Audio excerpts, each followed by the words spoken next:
Alice. Order, members. Order. Can we have some order? Thank you, Honorable Speaker. Honorable Speaker, I beg to lay the following papers on the table of the House today, Tuesday, 29 April 2025. Report of the Departmental Committee on Social Protection on its consideration of 1, the Pension Amendment Bill, National Assembly Bill number 25 of 2024, and 2, the Care and Protection of Child Parent Bill, Senate Bill number 29 of 2023. Thank you, Honorable Speaker. Chairperson, Departmental Committee on Finance and Planning.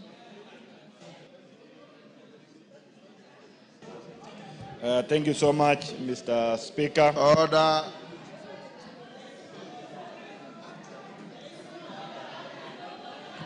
Order. Order, member for Busia. Order. Order, Donya. Many of you are first-timers. If you have a matter, order, members. If you have a matter, Honorable Omanyo. Order, Kiborek. Order. Take your seat. For our good ladies, if you have any issue, I can see the manner in which you are garlanding your hair. Looks like you want to demonstrate something. If you want to do that, and it's a matter that is not on the order paper, order Meli and your group. I'm communicating to your colleagues. If you have a matter that is not listed on the order paper, the decent thing to do is to approach the speaker and tell him that I have a matter I want to raise. It's unlikely that I'll deny you. So you don't disrupt business by just shouting point of order. Meli, go ahead. Thank you so much, Mr. Speaker, for that directives. Honorable Speaker, I beg to lay the following paper on the table of the House today, Tuesday, 29 April 2025, a joint report of the National Assembly Departmental Committee on Finance and National Planning and the Senate Standing Committee on Finance and Budget on the approval hearing of nominees for the appointments as the board members of the Central Bank of Kenya. Thank you. Cases. Chairperson, Departmental Committee on Communication, Information and Innovation.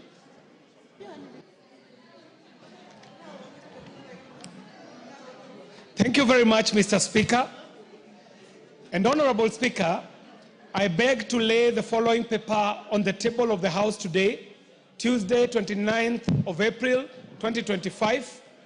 And what I'm laying here is a report of the Departmental Committee on Communication, Information and Innovation on its consideration of the Computer Misuse and Cybercrime Amendment Bill, National Assembly Bill number 41 of 2024. I thank you, Mr. Speaker. Thank you, Honorable KJ. Next order.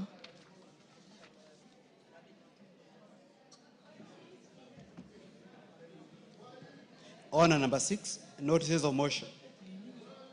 Chairperson, Departmental Committee on Finance and National Planning.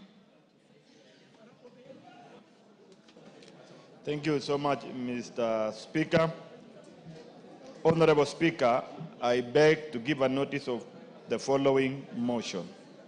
That taking into consideration the findings of the Joint Committee of the National Assembly Departmental Committee on Finance and National Planning and the Senate Standing Committee on Finance and Budget on the approval hearing of nominees for the appointment as members of the Board of the Central Bank of Kenya laid on the table of the House on Tuesday, 29 April 2025, and pursuant to Section 11, Subsection 2 of the Central Bank of Kenya Act 491, this House approves the appointment of the following nominees as members of the Board of the Central Bank of Kenya. Number 1, FCPA Sophie Moturi, CPA Abdullahi Mohammed Abdi, MS Beatrice Koskei, and Mr. David Simpson Osawa Award. Thank you so much. Thank you. Next order. Order number 7, questions and statements. Order, members. Member for Busia County. Thank you, Mr. Speaker. I rise under Standing Order 83 and 245 on budget monitoring and implementation. Mr. Speaker, the 47 women reps in this country are bleeding right now. All of them have been castrated with a blunt badizo. We usually think on our feet and ahead of the curve by planning. Everybody here plans. And when you plan and somebody comes and puts a hitch, then you have only theory with you, but no pragmatism. The women reps have been deducted 500 million. We do not know what to do, where to start, but we demand that that money must find its way back to the Ngaf kitty. We need also the PS and the CEO for Ngaf also to give us an explanation why things can happen that way, and they have no clue. We are all looking at each other as if they do not understand their role in those offices. So all the 47 women reps are here to demand their right because they were elected to go and represent their people. As I speak now, even the sanitary towels, the money has never been brought to their account. So the children in schools... Catherine, take your seat first. Honorable, distinguished ladies, you do not make your case any better by being rowdy. Kofi Annan always said he had a soft voice with a powerful message. You can deliver a powerful message with a soft voice. And being rowdy does not amplify your message. Allow, I believe Omanyo is your representative. Allow her to finish what she's saying.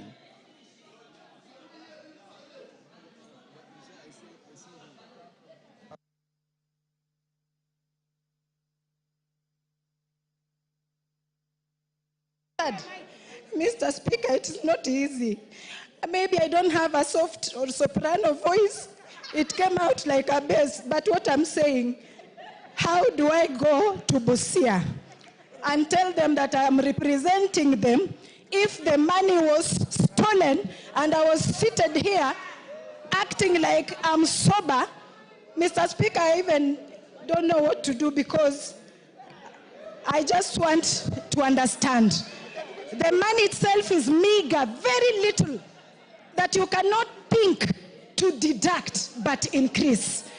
So we need the women reps, all the women in Kenya, to be represented, to be heard, and we do not want theory every day of women are being empowered, women are being given opportunities, women, and yet it is like giving somebody a present of a goat, but you stick on the rope. We are being remote controlled, Mr. Speaker. We need the rights of all the 47 women reps to be in place like yesterday. Thank you, Mr. Speaker. Hasn't she made your case? Donya, order members. Mr. Speaker, today we are joyless. That's why you see we are wearing black. Everything that we have won. What is on your head is not black. This one is Ngaf color. Ngaf color. I can define the rest, which we are in black, Mr. Speaker. Everything is black. We are mournful. We are mournful. Mr. Speaker, we are mournful. Women, we are miserable. Women, we are malcontent. Women, we are dissatisfied, Mr. Speaker. Women, we are aggrieved. We are not happy. You know very well our men in the house. When you come home and you find us your wives, you tell us, Mama, bring, we bring. Mama, give, we give. We have never denied men anything that you have asked us, Mr. Speaker. We have never. So we are going home. We will be going for recess, Mr. Speaker.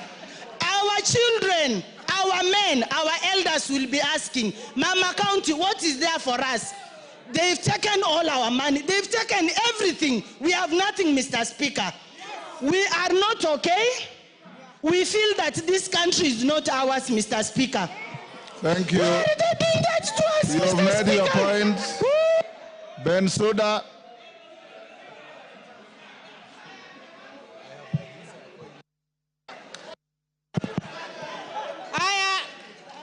Thank you, Honorable Speaker.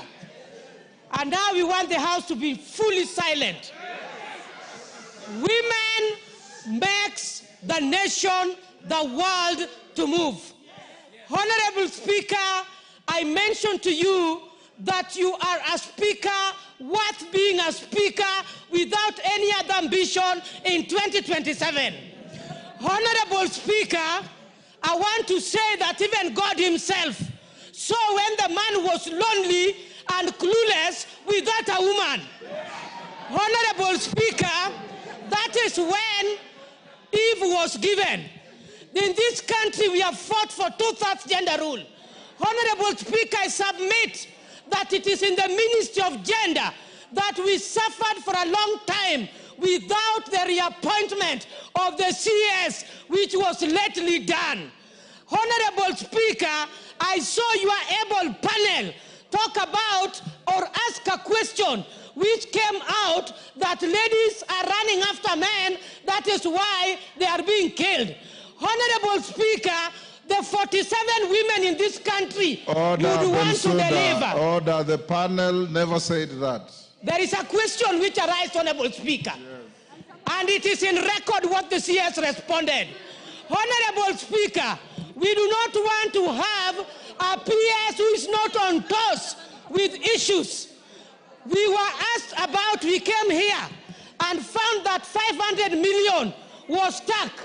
And Honorable Speaker, while our money was being deducted, Honorable Speaker, the women were in full support of increment in NGCDF, a worthy fund that helps in our constituencies.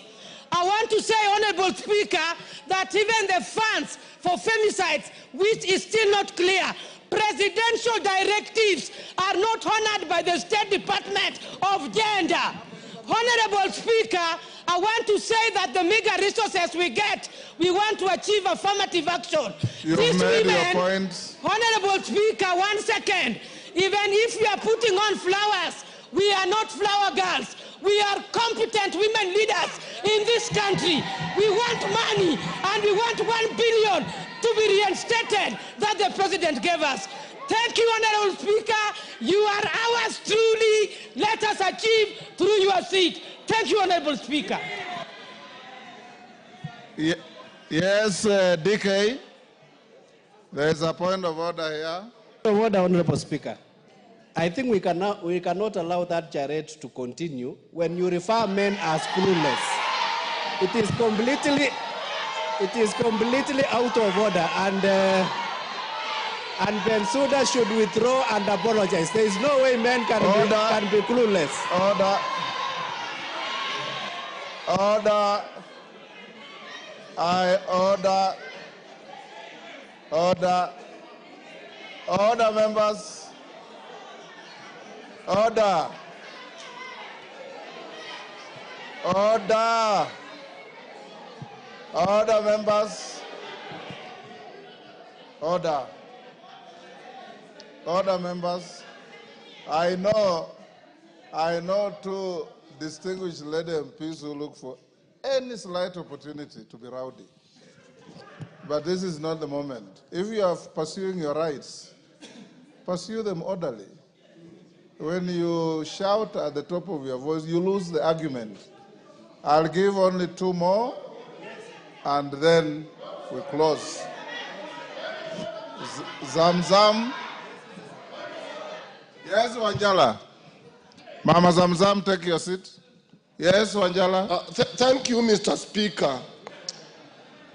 Mr. Speaker, even from the Bible, Mr. Speaker, whenever a woman asks for something, is given. Mr. Speaker, this is not something to be debated. Which Bible are you quoting? Mr. Speaker, Genesis.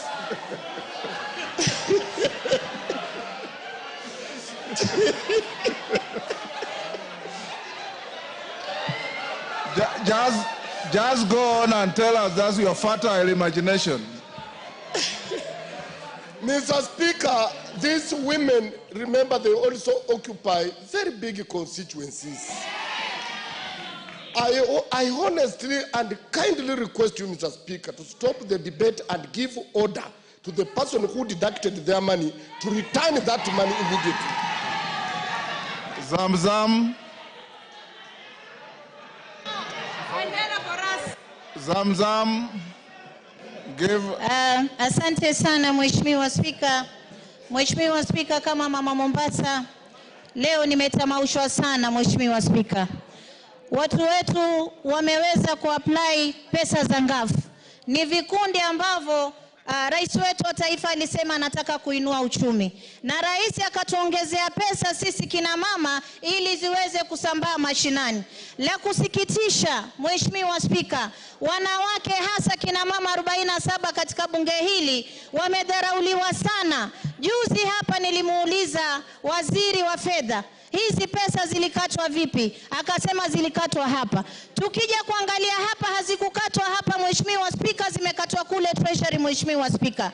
Mimi tunataka niwaelezee wa Kenya, hawa kina mama 47 mnaoona leo bungeni, wakija kule mashinani, mimi naomba muwaelewe pesa zao zimekatwa. Kama kuna groups zilikuwa zimeapply ngafu, na waomba mjue grupu nyingi sana zitakosa ngafu, musiweze kuwapiga hawa kina mama kule mashinani. Lakini awali ya yote Mheshimiwa Spika, mimi naomba waziri wa fedha aturegeshe 500 million zetu ambazo wamekata. Na mimi naomba waziri wa fedha, manake tumeona hata imekuwa advert kwenye gazeti Mheshimiwa Spika, tuko kina mama 47. Lakini advert imewekwa kwa gazeti, mambo ya sanitary towels wameweka counties 17 peke yake. Sasa kule kwetu Mombasa hakuna, ijionekana. Watasema mama Zamzam amekula pesa Mheshimiwa Spika. Leo huyu kwa Busia ataambiwa amekula pesa Mheshimiwa Spika. County ni kubwa, pesa yetu ni ndogo, badala tuongezewe tunafinywa. Rais alisema atatetea kina mama, na leo mimi namuomba rais kwa unyenyekevu, una power, una nguvu, muite waziri wa fedha aje turegeshe pesa zetu, tuingie mashinani, tufanye kazi ili kazi yako ionekane. Asante sana Mheshimiwa Spika. Thank you, good ladies. You have made your point. Let me now ask the finance chair.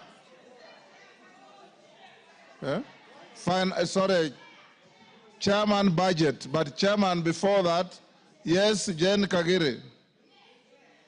No trade unionism here. Thank you, Honorable Speaker. Honorable Speaker, I serve as the chairperson of the 47 county MPs, and it is my honor to actually take the House through where the women are dressed the way they are. They are dressed in pink and they are dressed in black. Black to mourn the deduction of their money, which I think was a great injustice to us and an injustice to the whole country. Honorable Speaker, pink stands for the color pink, which is for NGAF, the National Government Affirmative Action Fund. Honorable Speaker, you have told us we don't have to be loud, we can just speak softly and make our actions be heard. Honorable Speaker, we have been decent and polite for the last 2 years. It seems that has not worked for us. Honorable Speaker, this afternoon we are requesting you to humbly indulge us because we have decided we are going to now start using our legs. From here, we are exiting the chamber to the National Government Affirmative Action Fund, and then we go to the Treasury Office to follow up on where our money went. Thank you, Honorable Speaker, and I hope you have granted us the permission. Thank you, Honorable Speaker. The chairman of budget. Yes, Kainan. On the same issue? Yes. Give Honorable Kainan the mic. Mr. Speaker, there is a reason why, and I speak here as a person who participated in the drafting, formulation, and adoption of the current constitution. And there is a reason why the framers then decided to have special seats for our ladies. It didn't come out of the blue. It came as a result of the historical marginalization that has taken place, both the post-independent and pre-independent Kenya, Mr. Speaker. Mr. Speaker, it's not fair to deny them a right that has been granted through a legislative framework.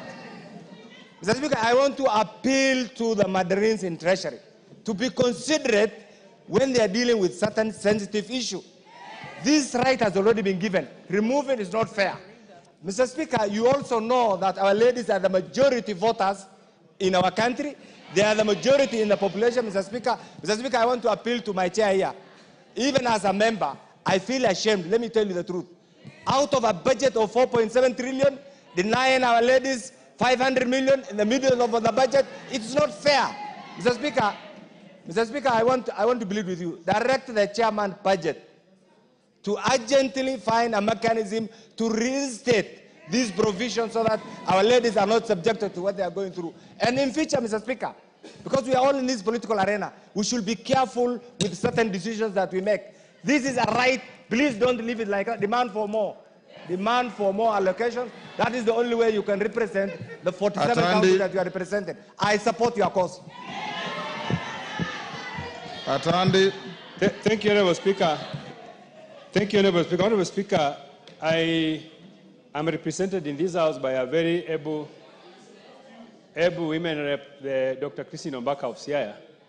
And Honorable Speaker, I've seen the amount of work that has been done in Siaya courtesy of NGAF.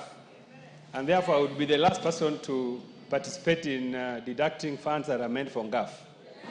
I want to say, Honorable Speaker, that I agree and support the sentiments by my lady colleagues, and that as a matter of responsibility, I'm going to convene a meeting with the National Treasury with a view to considering using Article 223 to avail resources for NGAF that were deducted.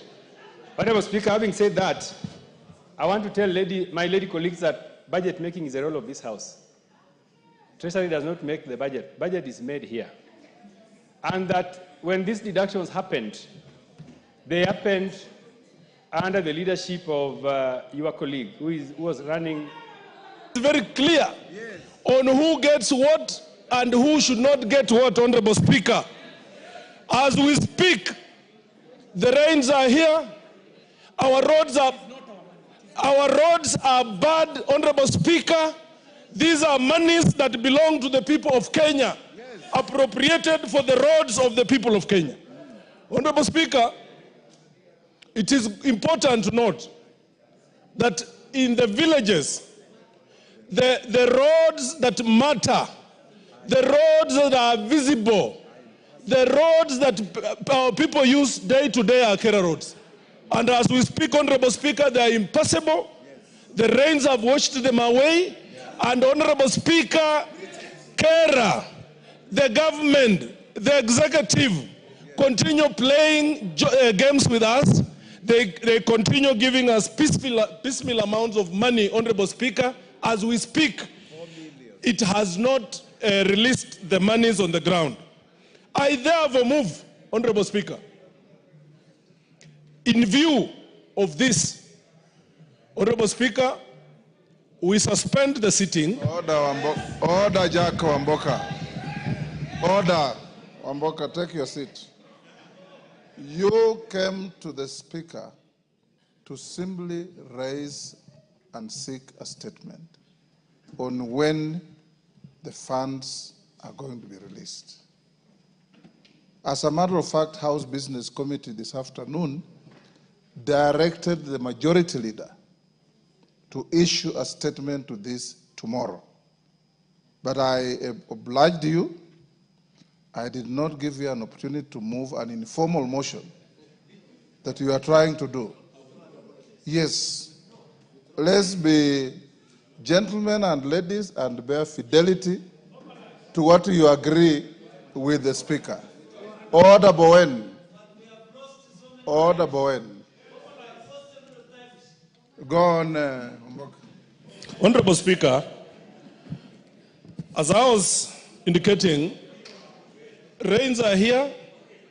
People, border borders are planting banana stems on our roads. Honorable Speaker, lives are unbearable because things cannot work, the roads are not motorable. And Honorable Speaker, it is not, we are with you, you are part of us. You are Member of Parliament number 1, Honorable Speaker. So when we speak very strongly about the these road things, to my house is a Kera road. And I know it. I know it, Honorable Speaker, and it's impossible. So, Honorable Speaker, I want to implore on you that you are one of us, and when we say that, of course, I've withdrawn, it means that the magnitude of this matter is heavy. Honorable Speaker, be in our shoes, because you are us, and you know we respect you, Honorable Speaker. I want to move that we want a comprehensive statement, Honorable Speaker, of when the monies are going to be available, of course not later than tomorrow, Honorable Speaker. If things are not working, we want the minister here. We want the minister here, Honorable Speaker. The executive is playing with us, Honorable Speaker. And as we continue with that, Honorable Speaker, tomorrow is 30th. Honorable Mbadi gave us a promissory note for 30th, Honorable Speaker. I just want to remind you, please let it be at your back. But if this thing can't work, Honorable Speaker, tomorrow, please direct that we have the minister here. If he is not doing his work, we also place an embargo to him that he should not conduct business of government, Honorable Speaker. Thank you, Honorable Speaker. DK, I had said I'll invite the chairman. 1 minute only. Thank you, Honorable Speaker, and thank you for that consideration. Yes. The matter that Honorable Jack has raised is a matter of national importance.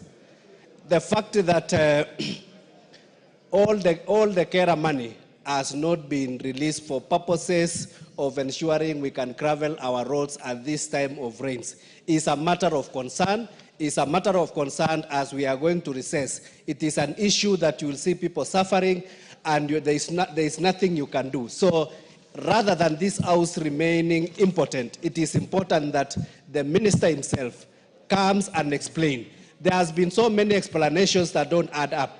When they say that the court can share around 10.6 billion, who say that is it called holding for Ganishi order? Kanishi order. Who said that it has to be 22%, it has to be 10%, because the entire RMLF levy, what was in contention was only 10.6 billion. It can belong to Kenya, it can belong to Kura, it can belong to KWS, it can belong to the CS allocation. Why is it that Kera roads are suffering as a result of that Kanishe order? So we want the CS to come here clearly and state as to why the 10.6 billion that is in contention is being used to make sure that our rural roads are not working.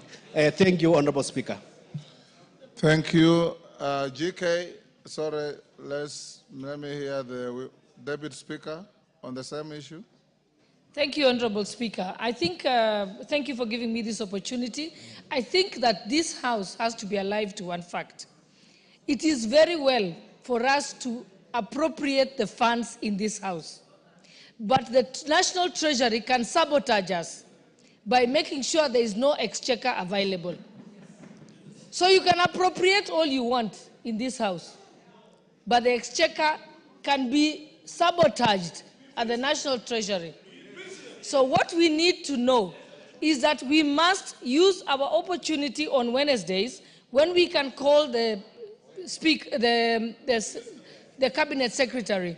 Let the Cabinet Secretary confirm to us that whatever we appropriate in this House must have the corresponding exchequer provided by the National Treasury.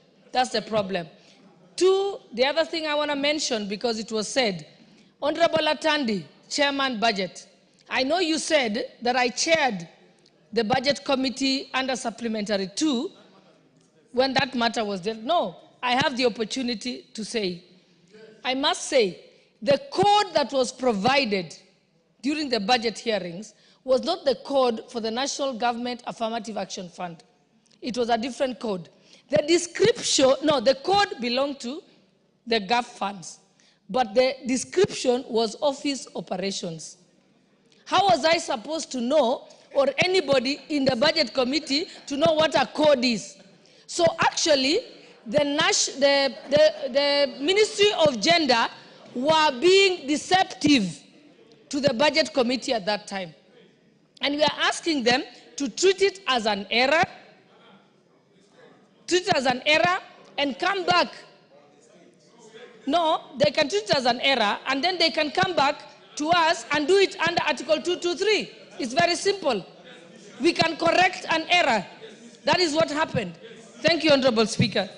That is exactly what I've directed, Deputy Speaker. Let's follow that. GK. Now, GK, if you have a satisfactory explanation, go ahead. If you don't try. Thank you, Honorable Speaker. Thank you for your advice. Order, members. Order. Honorable Speaker, this is a very important debate. And the reason I'm saying, order, GK, take your seat. The reason I'm saying don't try is that in the event you are not ready with material facts to the issue, tomorrow afternoon we have the PCS, and we have listed only 4 questions. If you are able to satisfy your colleagues, go ahead. If you are not, I then can direct the clerk to call the minister to come here tomorrow afternoon on that singular issue of RMLF. So it's up to you. Thank you, Honorable Speaker. And this is a very important and serious discussion or debate we are having here, Honorable Speaker, this afternoon. I want to agree with you that the matter solely lies with the Cabinet Secretary who will be coming here tomorrow. And I want to urge honorable members to avail yourselves. He has not been invited yet. You are inviting me to direct that he be invited? Yes, please. So when the Speaker allows the Cabinet Secretary to come here, honorable members, I want to urge you to avail yourselves so that we can take the Cabinet Secretary through our experiences as members of Parliament. Because, Honorable Speaker, I don't believe this money belongs to members of Parliament as it is said out there. This money belongs to Kenyans, and we must do whatever it takes to serve our people and avail resources that are appropriated by this House. Honorable Speaker, I urge members to be patient and engage the Cabinet Secretary when he comes here. So, honorable members, thank you.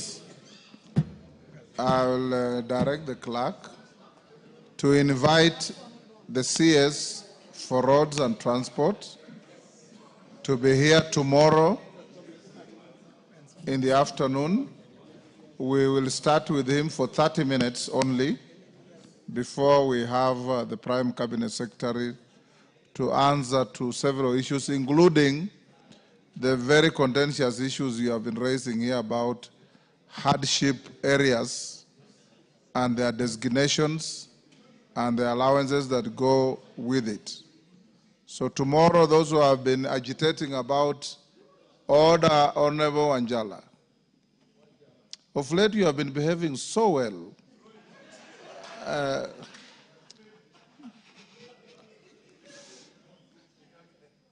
Or is it Alicia who is inciting you to misconduct yourself? Those members who have been raising issues about designation and classification of hardship areas, tomorrow the Prime Cabinet Secretary will be here to respond to that issue. And I expect him to tell the House and the country more about policy than enclaves of hardship, so that we get to know what it means to be a hardship area and what goes with it and who deserves it.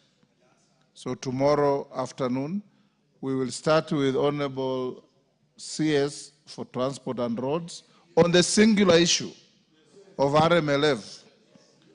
Don't stray in with other issues. Then we go to the PCS.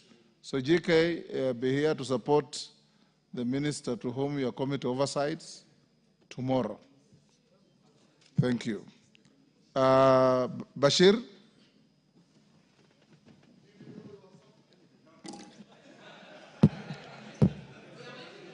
Honorable Speaker, thank you very much.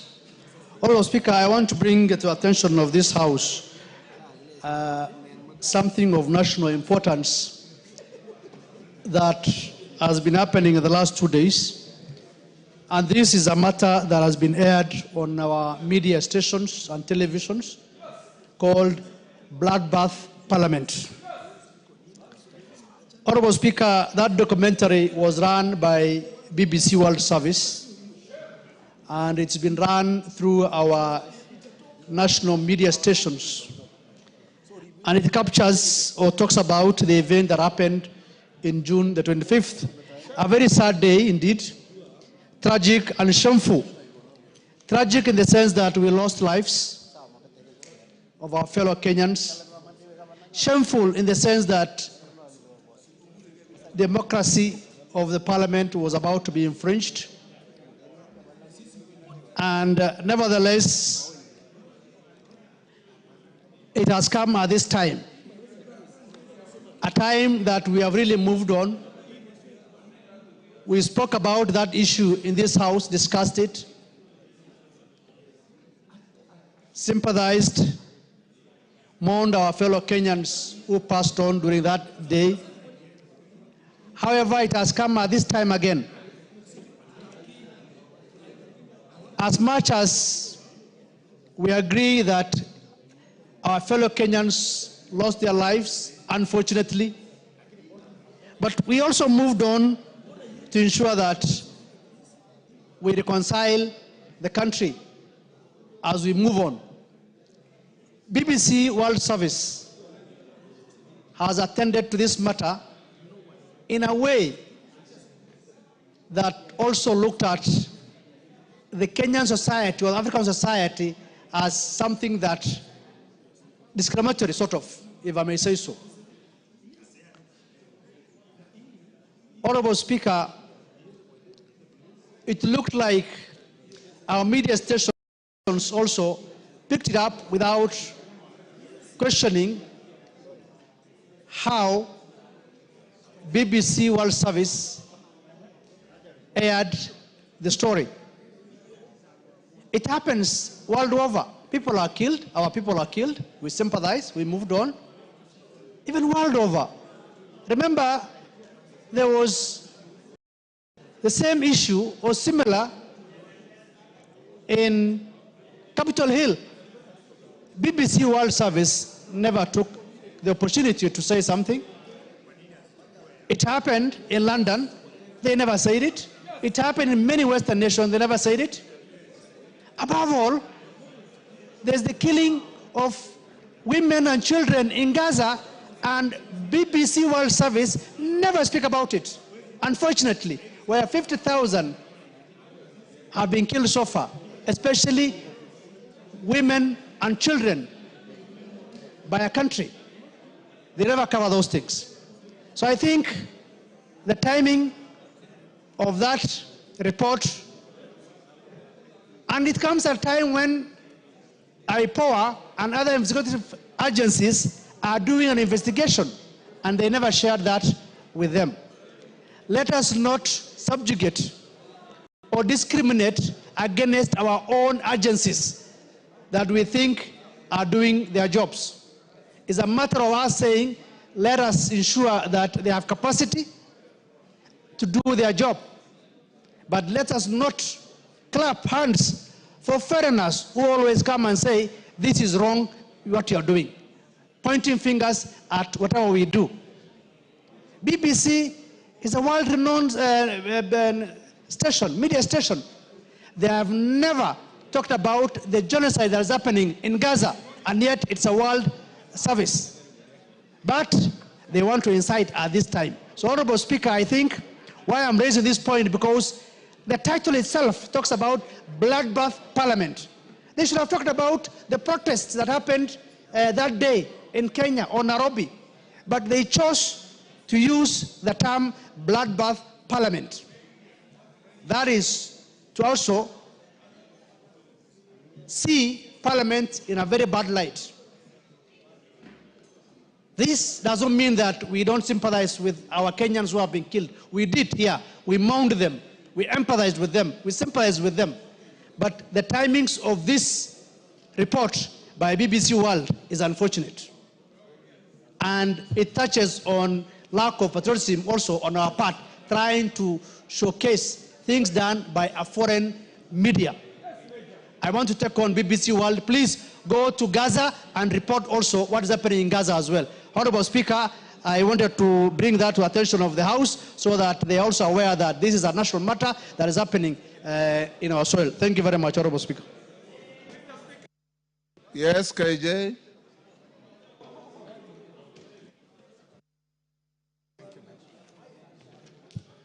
Mr. Speaker, this matter that has been brought to the floor by Honorable Bashir is a very critical national matter that we need to prosecute with sobriety as Kenyans.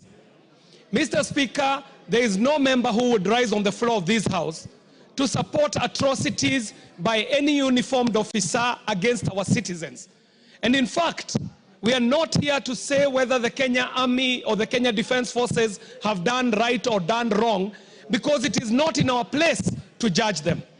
However, Mr. Speaker, it is not lost to my mind that in the last parliament, Mr. Speaker, this House declined to assent to the renewal of the terms of service and the terms of training of the British Army Training Unit in Kenya, the Batuk. Mr. Speaker, when we refused to sign up and regularize Batuk's presence in Kenya, we took a hitting as a House, Mr. Speaker. But in this 13th Parliament, the Parliament has been able to pass that British Army Training Unit in Kenya can practice and train on our mother soil, Mr. Speaker. However, that was not without a rider. This House put a rider, and the rider was serious, Mr. Speaker. The rider was saying that there is no way that a British officer can end up committing a crime in Kenya and not tried in Kenya. Mr. Speaker, the British Army Training Unit is known to have killed our people. They are known to have raped our women. They are known to have maimed our people. Mr. Speaker, they are also known for serious environmental degradation. And we understand, Mr. Speaker, even in media, that the BBC is funded by taxpayers' money in Britain, meaning that BBC is funded to push the foreign agenda of the British people internationally, Mr. Speaker. And so we must know, is BBC speaking as a mouthpiece of the government and the people of Britain? Or what is it that the BBC is doing? Could it be an attempt to untwist this country so that they can rescind on the rider that we put on their training of the Batuk units in Kenya, Mr. Speaker, and perpetuate a history of extractive economy, oppressive economy, and exploitative economy in a very unfair trade balance between Kenya and the UK. Mr. Speaker, even as we debate this matter, it is not lost to us that yes, there were unfavorable events that took place in the time and the lead up to the finance bill. But Mr. Speaker, that is not what we are debating.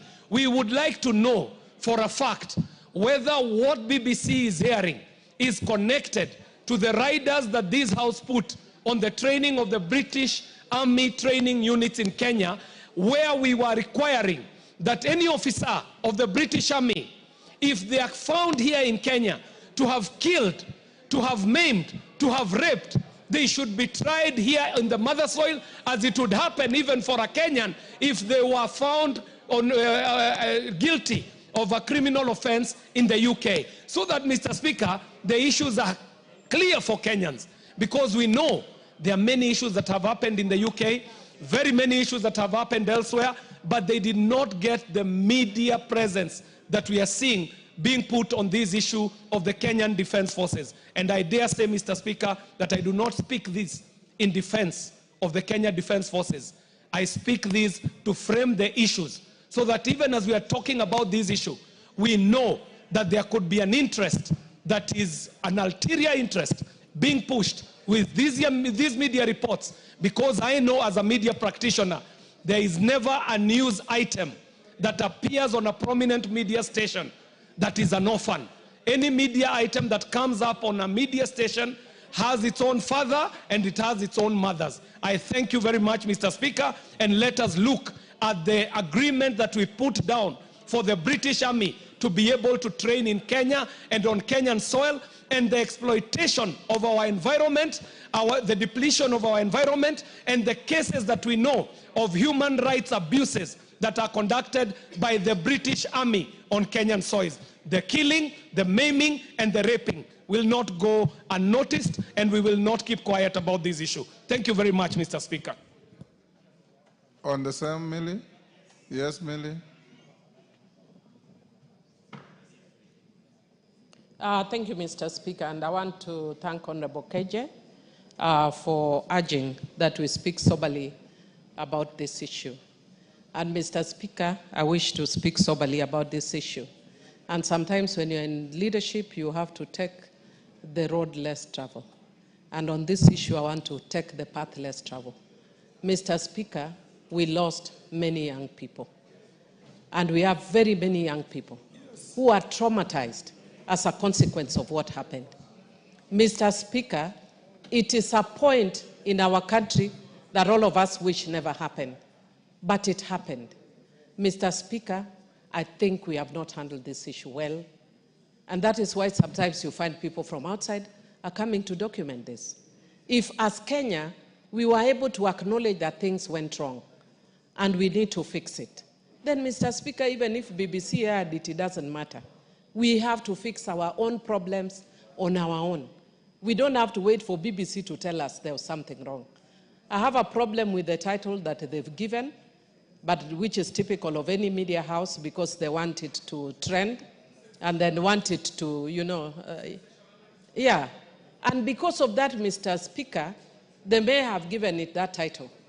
But, Mr. Speaker, we have not yet dealt with some of the issues. We have dealt with some, but one of the issues we have not dealt with is the trauma.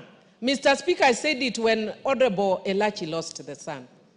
Mr. Speaker, we have a very angry young generation in this country. And part of the anger is on the issues that we are seeing, Mr. Speaker. And we cannot bury our heads in the sand, Mr. Speaker. Mr. Speaker, let Parliament take the lead. And let us find a way of helping these young people to heal. Because, Mr. Speaker, we don't know what may come in the next few months, next year, or whatever. And furthered by the fact that we have very many young people who are jobless, who are frustrated. And if these people, I don't know what their intention is. Their intention could be fuel more harm and whatever. I don't know what their intention is. But from the young people that have spoken, it has actually created more anger. We are taking them back to the path that they would rather not walk again. But they are walking it. And we don't know at what point somebody else will fuel it again. You can't stop the media. Somebody else will fuel that anger again. And so for us to deal with it, let this Parliament take that mandate to deal. When we had post-election violence, Mr. Speaker, I was lucky to be in this Parliament. I think we were with you in that Parliament. Mr. Speaker, we set up a select committee. We walked all over this country. And because as human beings, we have a nature to forget. When we thought we had moved on, I remember in one case, we met a woman whose husband's head had been decapitated. She went to her home with the husband's head. And we were dealing with people who are angry, people who are depressed. And going there, Mr. Speaker, I remember to date when I was speaking in Parliament, I broke down and cried. Not because of me, but because of what we had. And we think we are moving on, but there are many young people who have not necessarily moved on. Mr. Speaker, personally, I would appeal And I don't want to sit in that committee, but I would appeal that we set up a select committee to deal with this issue that stemmed not necessarily the finance bill, but the after effect of that finance bill. Mr. Speaker, I humbly agree that we deal with this soberly, and I'd want to discourage us from going through a process which we think may be politically correct, but does not necessarily move us forward as a country. Thank you, Mr. Speaker. Beatrice, can I ask your request for your statement?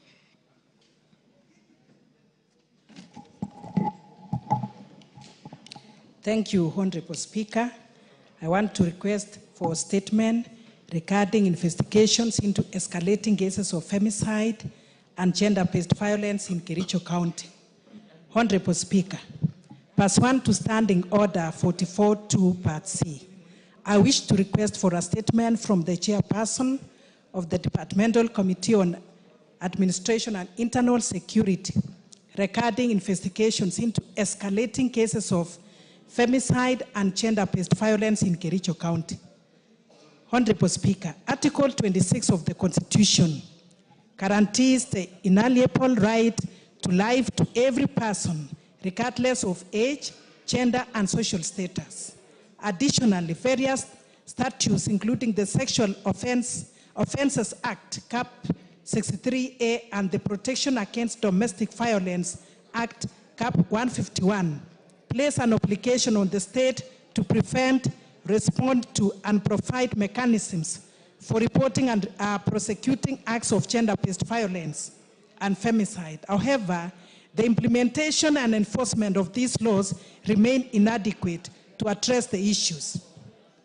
Between July and September 2024, there were 62 reported cases of gender-based violence and femicide in Kericho County. On 14 April 2025, MS Mercy Chelangat, a 27-year-old mother of two from Kapkwen village in Kipkelion West, was allegedly stabbed by her husband during a family reconciliation meeting, an attack which occurred in the presence of other family members.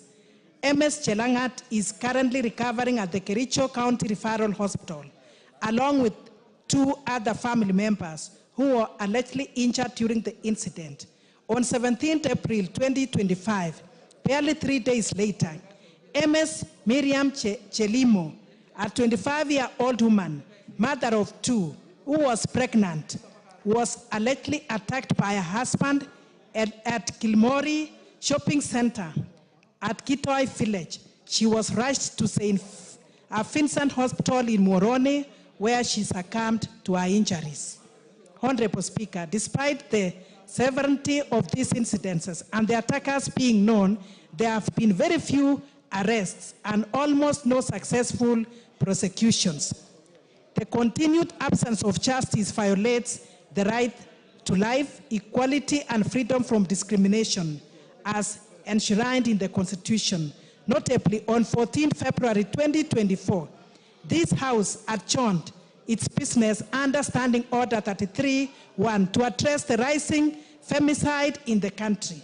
Additionally, a consultative meeting between the President and the women leaders from across the country culminated in the launch of the Commercial Duluma campaign in January 2025 to address the rising cases of femicide and GBV in the country. However, femicide continued to escalate, and survivors and families of victims suffer in silence, with perpetrators are not apprehended. Honorable Speaker, it is against this background that I request for a statement from the chairperson of the Departmental Committee on Administration and Internal Security on the following. 1, the current status of investigations into the reported femicide and GBV cases in Kericho County, particularly the attacks on MS Mercy Chelangat and MS Miriam Chelimo.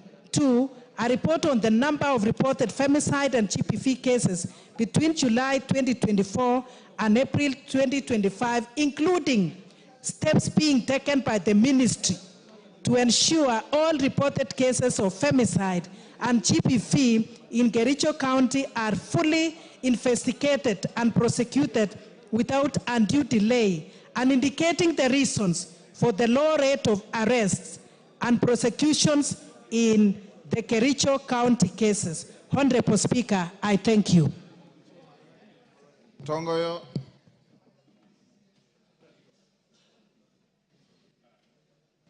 Thank you, Honorable Speaker. When can you bring a response? I will issue the response first week on reception from the recess.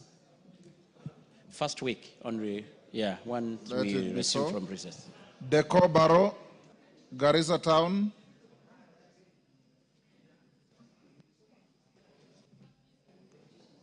Thank you, Honorable Speaker. Honorable Speaker, pursuant to the provision of Standing Order 44-2C, I wish to request for a statement from the chairperson of the Departmental Committee of Education regarding the status of key projects at Garissa University. Honorable Speaker, Garissa University was first established as a constituent college of Moi University on the 12th August 2011 through a legal notice number 116 under the Moi University Act Cap 210A and the Garissa University College Order 2011 and attained full public university status October 23rd October 2017. In 2015, the institution, then Garissa University College, saw a period of closure following the terror attack, although it has in recent years gradually resumed its activities with a rise in the student enrollment, which now far outstrips the capacity of the existing buildings and infrastructure and utilities. In response to the need for infrastructure for the university, the government, through the Ministry of Education and that of National Treasury, approved a proposal to construct an ultra-modern library complex housing the School of Information and Sciences, a tuition block with an auditorium, a water storage and reticulation system, and administration block. Honorable Speaker, the construction of the ultra-modern library was projected to cost 207,074,948, of which only 39,430,648 has been disbursed.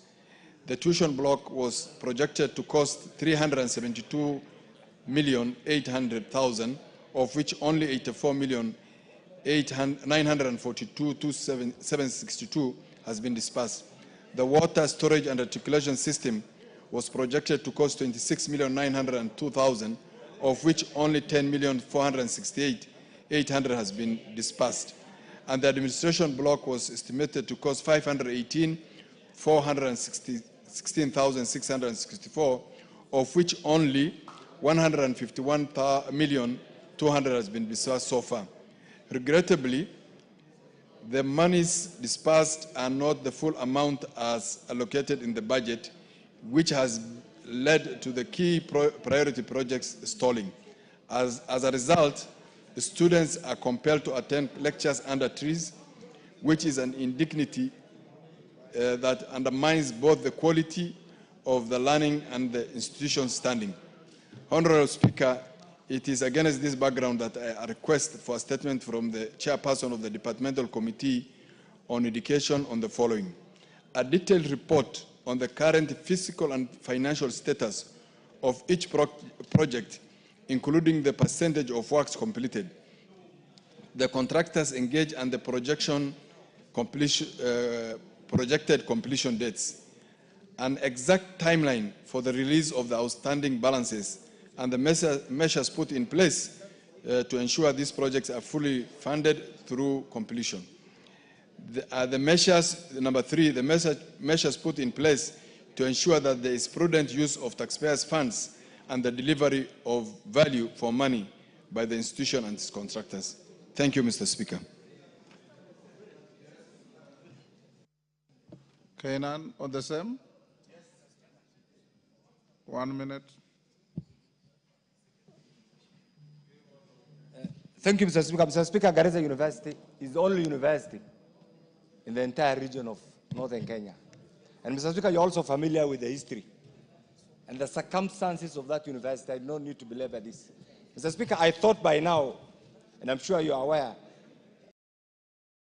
that the university now almost, public funded universities almost in every sub-county. For entire region, it's almost 70% of the landmass of the Republic of Kenya, with a growing population. The only university still is traveling. Students are learning under trees. We have made passionate appeal, and I'm glad that the chairman is here of education. Mr. Speaker, will I be right? Because there is no time when there's enough resources for everybody. We must sacrifice for particular groupings or regions that require those services as and when the situation demands. I want to plead with the chairman and the chairman budget to urgently put in place mechanism on affirmative basis to assist Garissa University so that at least we can have the basic infrastructure to suit that name of being a university. Because right now, so many students have shown the desire to go to that university, and yet everything is lacking, Mr. Speaker. Mr. Speaker, I want to plead with you, like you have done in the past, to compel, and I know will also apply, and I want to plead with Honorable Deco, to put everything in perspective so that by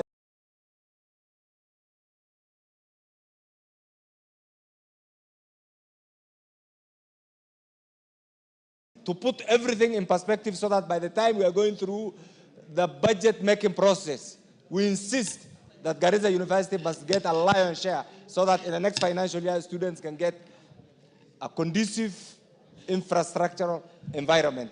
I support that statement, Mr. Speaker. Chenyamai, 1 minute. Thank you very much, Honorable Speaker. I support the Honorable Decor on the fact that this is a university that must be funded. And Honorable Speaker, I would like to add something, Honorable Speaker, that we should not forget the circumstances that made this university to be closed. And this happened on the 2nd of April 2015, where we lost 148 students, Honorable Speaker, if I'm correct on numbers. But the fact is that we lost so many students there.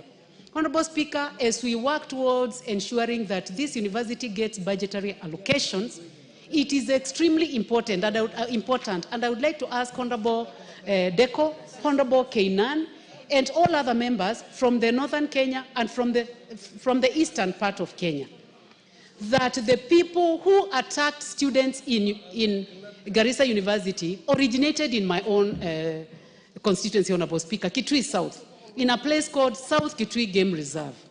And we have seen now efforts of people, politicians, taking back people into the same game reserve and ensuring that that place called Inyali, where those people were traced to, is now having, it is becoming now a settlement of people where there is no chief and where there is no assistant chief. So, Honorable Speaker, as we work on this, let this matter of security also be considered, and I support that they be given money to fund the university, but take care of security so that people do not leave my constituency, Kitui South, go all the way and kill students and affect the whole of Kenya.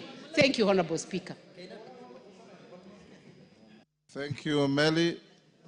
When can you bring a response?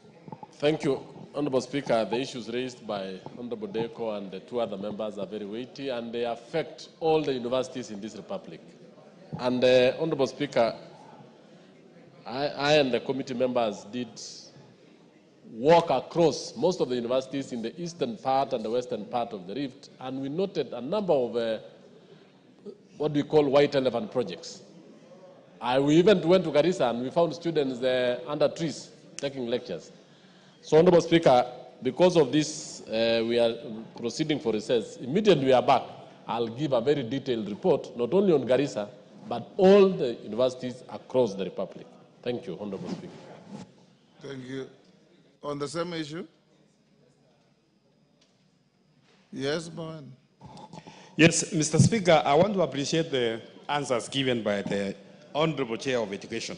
He has not given that many, or the promise that he's going to give us soon. But, Mr. Speaker, the chairman has just said that many of our universities are struggling financially.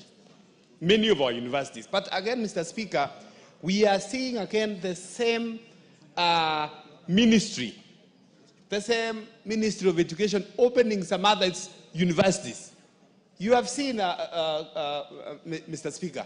So even as the chairman looks into the financial constraints in this institution, Mr. Speaker, I think we need to think as a country, do we need some other more universities when these other ones, the strong universities, like Garissa University, more universities, they are going down?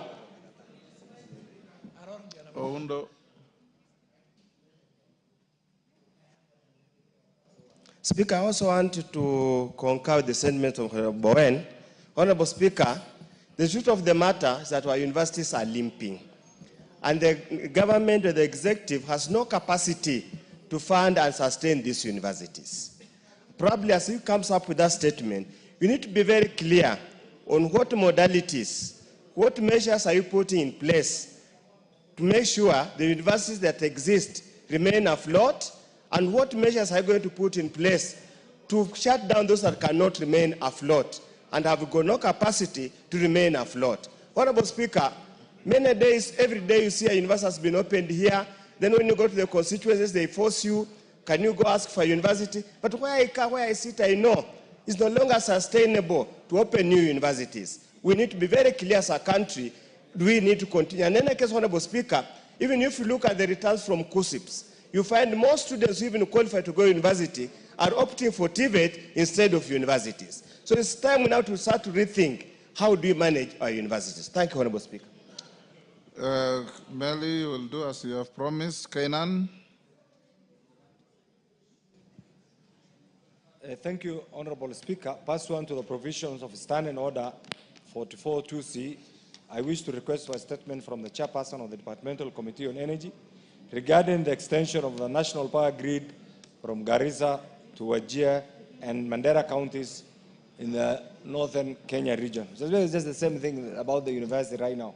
Honorable Speaker, access to electricity is a fundamental driver of socio-economic transformation and a key enabler of development. The residents of this region, Mr. Speaker, have experienced unreliable electricity in the past, and this is clearly documented, which has disrupted critical services, stifled business operations, and limits access to education and healthcare, ultimately hindering economic growth. Mr. Speaker, the extension of the national grid to northern Kenya region is therefore essential to unlocking the region's economic growth and bridging the development gap, particularly, Mr. Speaker, for Wajir and Mandera.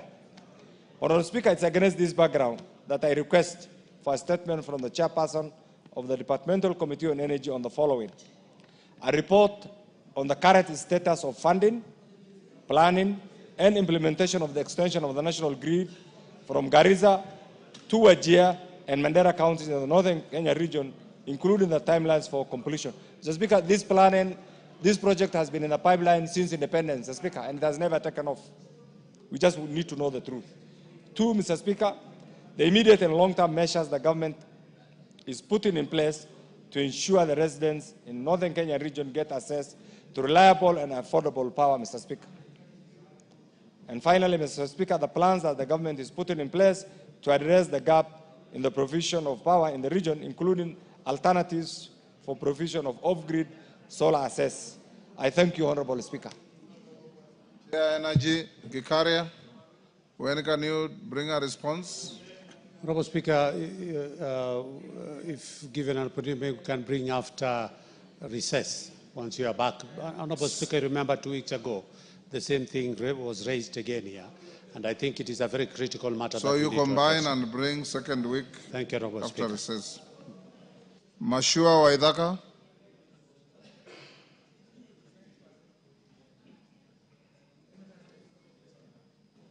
Member for Kiambu County, Kiambu constituency. Kiambu, yes. Thank you, Honorable Speaker.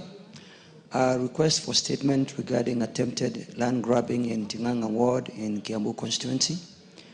Honorable Speaker, pursuant to Standing Order 44-2C, I wish to request for a statement from the Chairperson of the Departmental Committee on Lands regarding the attempted land grabbing targeting the family of the late Mr. Wilson Bodu in Tinganga Ward, Kiambu County.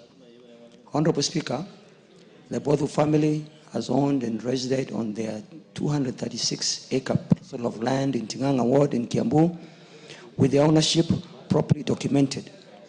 The family acquired the land from the white settlers 51 years ago, and legitimate ownership is further evidenced by compensation by the government for land allocated for the development of the Kiambu-Rioki-Gewa Road. An additional compensation received for allocation of land for the Athi Water 3 pipeline easement. However, over the 2 past months, the family has faced systematic harassment through repeated summons from various state agencies, including the Directorate of Criminal Investigations and the National Land Commission, demanding explanations regarding their land acquisition. Honorable Speaker, the harassment has escalated to include unauthorized visits to the property of the family and acts of vandalism within their farm, which has disrupted their farming activities. Despite full cooperation from all official summons and investigations, which have yet yielded evidence of any impropriety, they continue to face intimidation and live in constant fear for their safety and security of tenure. Honorable Speaker, it's against this background that I request for a statement from the chairperson of the Departmental Committee on Land regarding addressing the following. 1, reasons for the repeated summons issued to the Mbofu family by various state agencies, including specific details for any informal investigations being conducted. 2, the actions being taken to investigate and address the repeated incidents of vandalism and unauthorized access to the family's property. 3, the specific steps being taken by the ministry to protect the legitimate landowners of the Bodu family, given their documented history of ownership and previous official transactions with government agencies. And 4, the measures being implemented to protect legitimate landowners from harassment and intimidation by state officers and those interested parties in Kiambu and in the country. Honorable Speaker, I further wish to state that I read this statement on 2nd December, and on 5th December, the Land Committee invited the PS Department for Lands, Honorable Nixon Correll, to provide information regarding the matter. And the record was set straight that indeed both the family do indeed own this land. Honorable Speaker, on the 22nd April of this year, around 11:30 a.m., the family alleges that officers from the DCI headquarters went to the family farm and asked them to vacate the land. It's with this, Speaker, that I seek your direction on this matter. Thank you. Chair Lands. Any member of Lands Committee? Rachel Nyamai, can your committee bring a response after the recess? Yes, Honorable Speaker. Second week. I commit to inform the chair so that the response can be brought the second week after opening. Thank you, Speaker. Thank you. Cynthia Muge, she had approached the chair and indicated she was going out to a meeting, so her question can be deferred to tomorrow. Her request rather for statement deferred to tomorrow. Response, no, before that, Julius Olesunguli.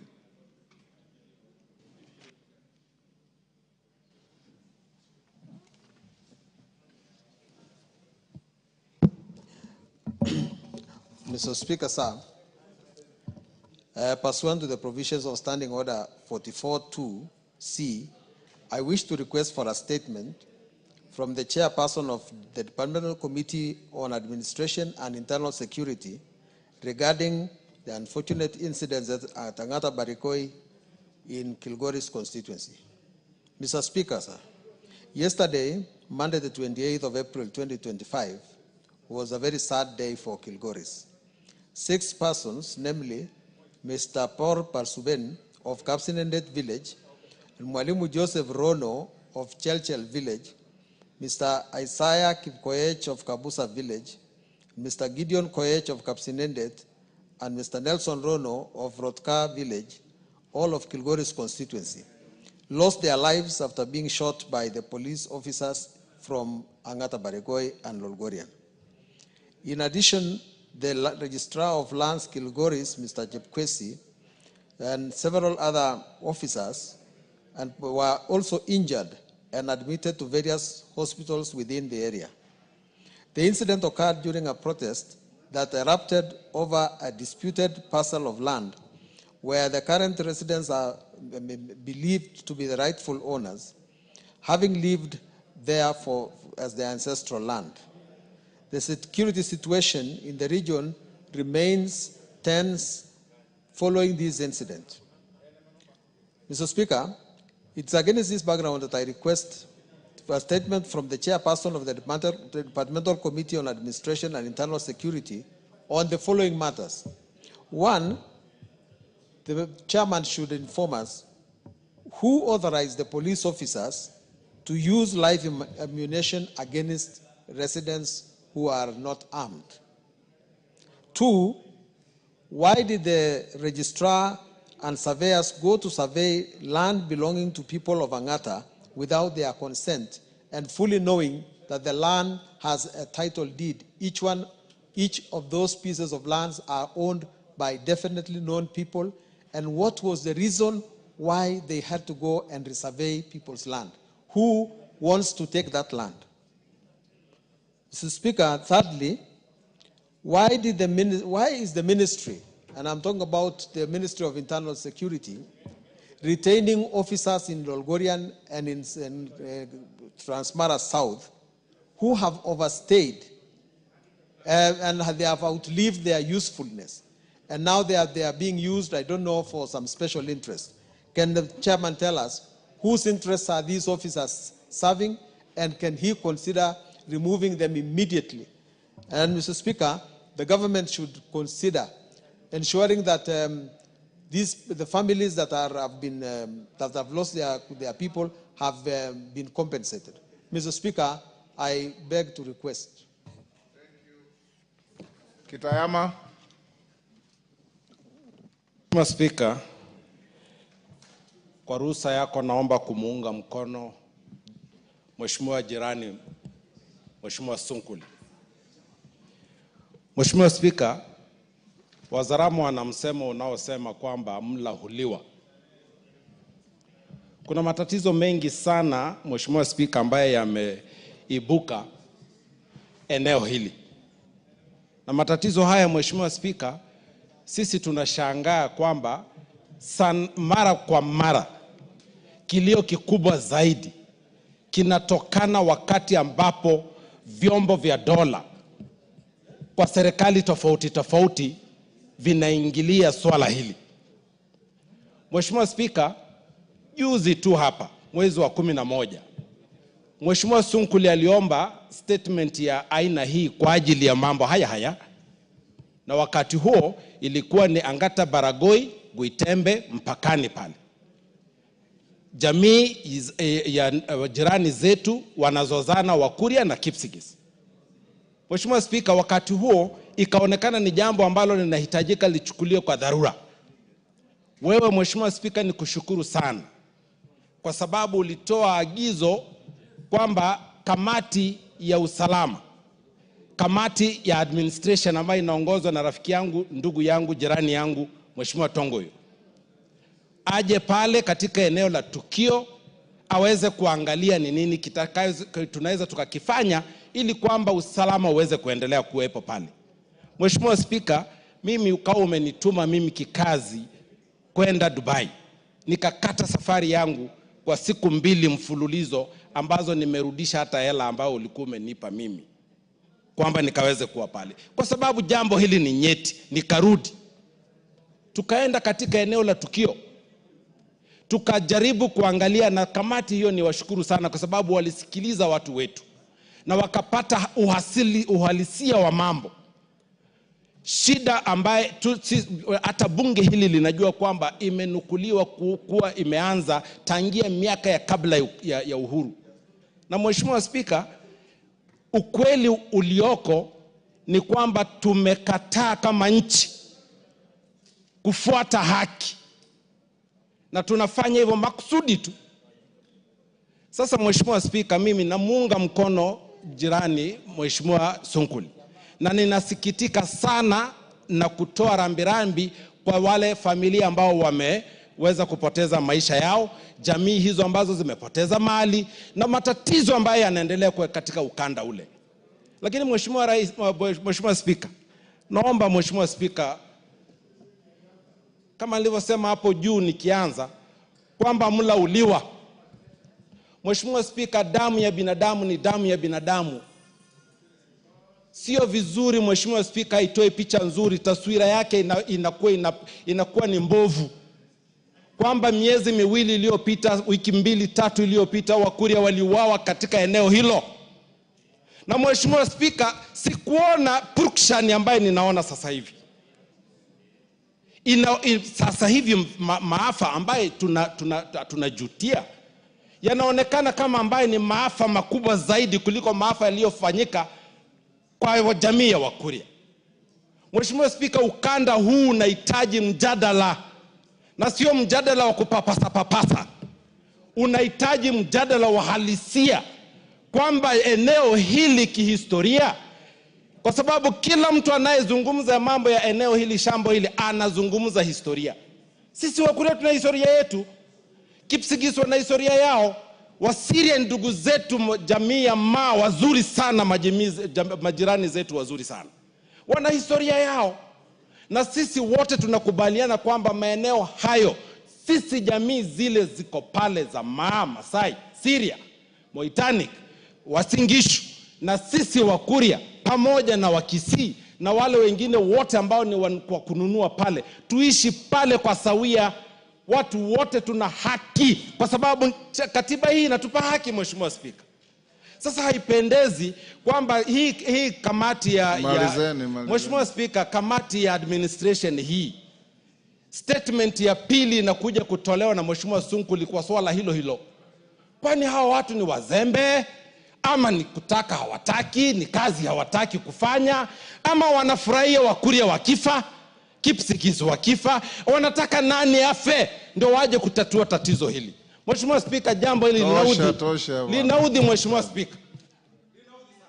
Yes. Tongoyo, ni uzembe au ni kutotaka kufanya kazi? Hii ni ya lands au ni security? Yes. Thank you, Honorable Speaker. Of course, Honorable Speaker, knowing the importance and sensitivity of this matter, we will respond immediately on resumption from recess. But Honorable Speaker, having said this, I want to say the following. Honorable Speaker, I personally want to join... Tongoyo, given the gravity of the matter, yes, and the loss of lives, is there somebody playing some gadget in the house? Who is playing a gadget in the house? Is out of order.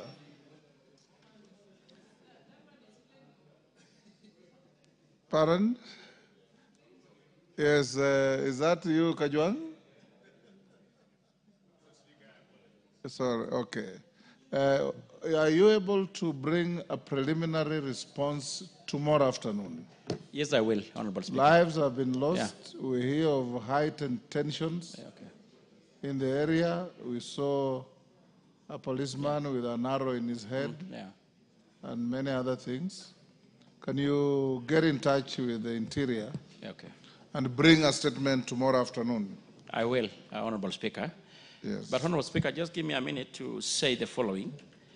I'm much obliged, Honorable Speaker. Honorable Speaker, I want also to join my colleague, Honorable Sunguli, really to pass my condolences to the families who lost their loved one. As it is now, the preliminary report is that 5 lives have been lost, of 5 locals, roughly. And of course, about 4 police officers also sustained injuries, including the one you had mentioned that had an arrow that was actually had to be evacuated to get medical attention yesterday evening.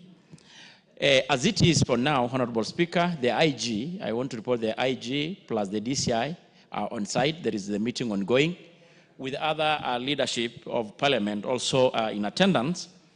And the situation is still a little bit calm, but the tension is still running high, Honorable Speaker. Honorable Speaker, you quite remember, and my colleague had mentioned, that this House didn't instruct the committee to visit the area, and we did exactly so, Honorable Speaker. And I want to really appreciate the colleagues, members of parliament, who have failed themselves. Kitayama had just confirmed the same. And Honorable Speaker, the report is ready. We actually were just doing the final touches so that we can able to table, we were actually supposed to table this week, or probably once now we resume from recess. But Honorable Speaker, beside the issue of insecurity and the issue of insecurity, the land question is actually the major cause of all this insecurity. And it has been said repeatedly. It's an old thing of backdating around 20 or so years ago, to include even what Kitayama talking about 1940-something, when actually before even the independence. But I don't want to go deeper into it. It will be captured and we can able to see in the report. And we were even lucky then when we visited, we took even the police car to enable the police officers to patrol the area and respond to the distress call. So, Honorable Speaker, I want to say that we can able to have the preliminary report, but I want to report to the country that as it is, the IG and the DCI are on the site trying to calm the situation, and it's a little bit under control. Thank you, Honorable Speaker. Thank you, members, and just like I talked to the honorable members from Baringo, and I'm happy to see Maclap and his neighbor sitting together. I wish Kamket was also with you. Try members of parliament from the area, Kitayama, yourself, Sunguli, Johanna Ngeno. You're going on recess for a full month. Go to the ground and pacify communities. Go to the ground and speak to our people. One life lost is one too many. And bring them together so that we can see peace across the length and the breadth of our country. James Koyo. Korere, hiyo nimepita. Yes. Thank you very much, Honorable Speaker. Honorable Speaker, pursuant to the provisions of Standing Order 44.2c, I rise to request for a statement from the Chairperson of Departmental Committee of Agriculture and Livestock regarding the position of the leasing program of the state-owned sugar farms. Honorable Speaker, the Kenya sugar subsector plays a vital role in the agricultural sector and the Kenyan economy. The industry contributes to food security, employment creation, regional development, and improved livelihoods for more than 8 million Kenyans. The Kenya sugar industry comprises of 16 milling factories with an installed capacity of 41,000 tons capacity per day, 5 of which are public owned. The public mills are Chemeli Sugar Company, Miwani Sugar Company receivership, Muroni Sugar Company receivership, Nzoia Sugar Company, South Nyanza Sugar Company, and Mumia Sugar Company, where the National Treasury is the single largest shareholder. Honorable Speaker, as part of a new revitalization plan, the government of Kenya initiated the process of leasing 5 public sugar farms, including Chemeli Sugar Company, Muroni Sugar Company in my constituency, Nzoia Sugar Company, South Nyanza Sugar Company, and Miwani Sugar Company also in my constituency to private investors for modernization, for the purpose of modernization, efficient management, and increased productivity. Whereas the public was assured of a transparent and open process that would meet the expectations and aspirations of stakeholders and the Kenyan taxpayers in value addition. The exercise has since appeared to have been driven to extreme secrecy, which has contributed to the failure for the targeted industry to regain operationalization stability as envisaged. This has raised concern among farmers in the sugar belt, and outcome of the resolution from the exercise will affect the livelihood which is dependent on sugar cane farming. Honorable Speaker, it is against this background that I request for a statement from the Chairperson of the Department Committee of Agriculture and Livestock on the following. 1. The status or the position of the leasing program of the state-owned sugar farms, particularly Moroni Sugar Company and Chemeli Sugar Company, and also the status of Miwani Sugar Company, which together with Moroni are under the same receivership. And during the advertisement for the so-called leasing program, Miwani Sugar Company was also listed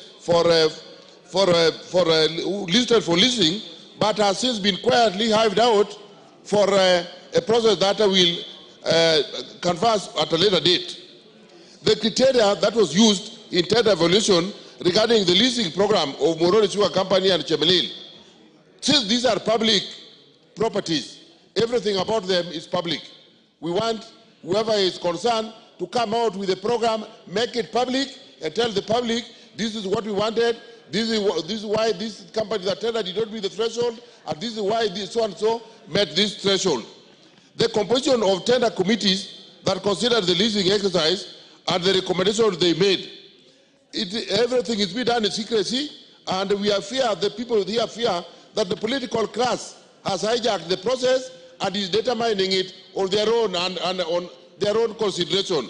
And I'm telling you, Honorable Speaker, at the time of asking this question in Parliament, the constituency where these factories are is volatile. The workers are already demonstrating. The farmers are going to join them. The businessmen are soon. Your acceptance was to read the statement that I approved, not to debate it. Have you finished? Yes. Don't engage in extra statements. Thank you, Honorable Speaker. It's against this that I ask the chairman of departmental committee to come with a statement and make sure it is a statement that will meet the expectations of the public. Thank you, Honorable Speaker. Carol Omondi, you want to joyride on that? Yes, Honorable Speaker. On 27 September 2023, you did direct the Cabinet Secretary for National Treasury to write to me explaining the efforts made by National Treasury to recover and protect the nucleus estate of Miwani Sugar Company, in particular LR number 7545/3, which is about 11,000 hectares. This matter, I believe, is still alive because I have in my hands here a letter dated 11th April 2022 from the PS Agriculture, reference MOALD/SDCD/legal/18C to the Director General, Kenya Sugar Board, asking that Kenya Sugar Board and Miwani Sugar Company and some other people in court enter into a consent. We have a copy of the consent also here, proposed consent, and I have not received any communication from Treasury as to what they are doing about this particular land. And I believe your directives are not issued in vain. So it is part of this, and I would be happy to get a statement. Clerk, follow up so that the response covers both the concerns of Honorable Koyo and Honorable Carol Omondi. Yes, Mele, on the same issue?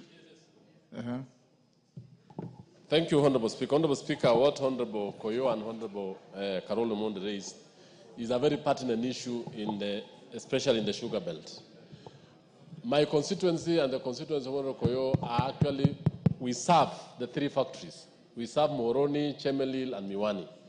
And in effect, these factories are actually public entities, and we allow the government for the reforms. But the reforms should be transparent, it should be the people should be involved, and more importantly, there should be public participation on the several process that is going on. But the other day, Honorable Speaker, we heard that a new investor is coming in, and in fact, in the grapevines from the farmers, that they are going to make these existing mills to be collection centers for sugarcane, which is actually putting everybody in jittery. So, Honorable Speaker, we are asking that this be treated with the urgency it deserves, so that the public does not lose anything. Thank you. Response on the same issue of sugar? No, we don't have any something else on the order paper.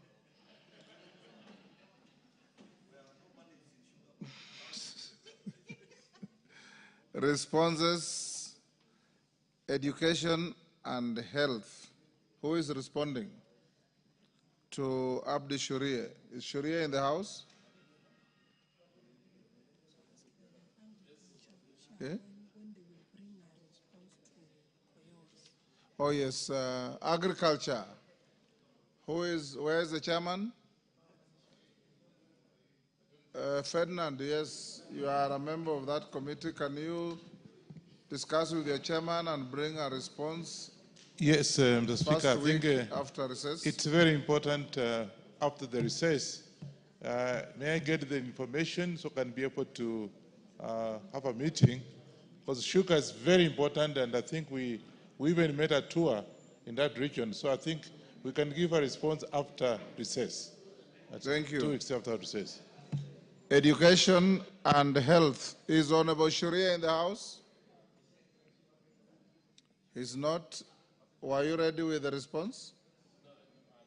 I'm ready. Honorable Speaker. It is a joint statement. Yes, it is a joint response. Honorable Speaker, as directed by your office, we did had a joint sitting with the Health Committee, and we co-chaired with Honorable Nyekal. But to be fair to Sharia, yes. Let's... But I want to give a brief, because we yes. have no report as of now, because we expect to bring the report in the next, immediately we are back from recess. Is indeed better to do it when he's here? So maybe... do it tomorrow morning. Thank you. Clerk, release this for tomorrow morning so that that explanation can be given. Administration and internal security to Innocent Mugabe. Tongoyo.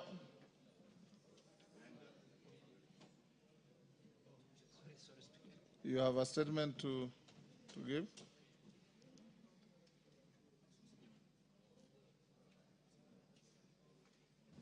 Your response to a request by Innocent Mugabe, MP for Likuyani. I'm ready, Honorable Speaker. Ready? Go ahead. Honorable Speaker, with your permission, maybe before I respond to this, I've got another 3 statements that were responded to by the CS when he appeared before the committee. Yes. One by Honorable Daniel Manduku, who was also in the meeting with the CS. Another one by Honorable Ali Wario, who was equally there. And another one by Honorable Victor Koech. And I will kindly ask to have it tabled. Are they in the, you're just tabling? Yeah, just Those tabling. ones you can just table. Okay, thank you, Honorable Speaker. Then proceed to... On response to the statement being sought by Honorable Member of Parliament for Likuyani constituency, Honorable Innocent Mugabe, on the clashes between the police and the residents of the Likuyani constituency, and in particular, the Member of Parliament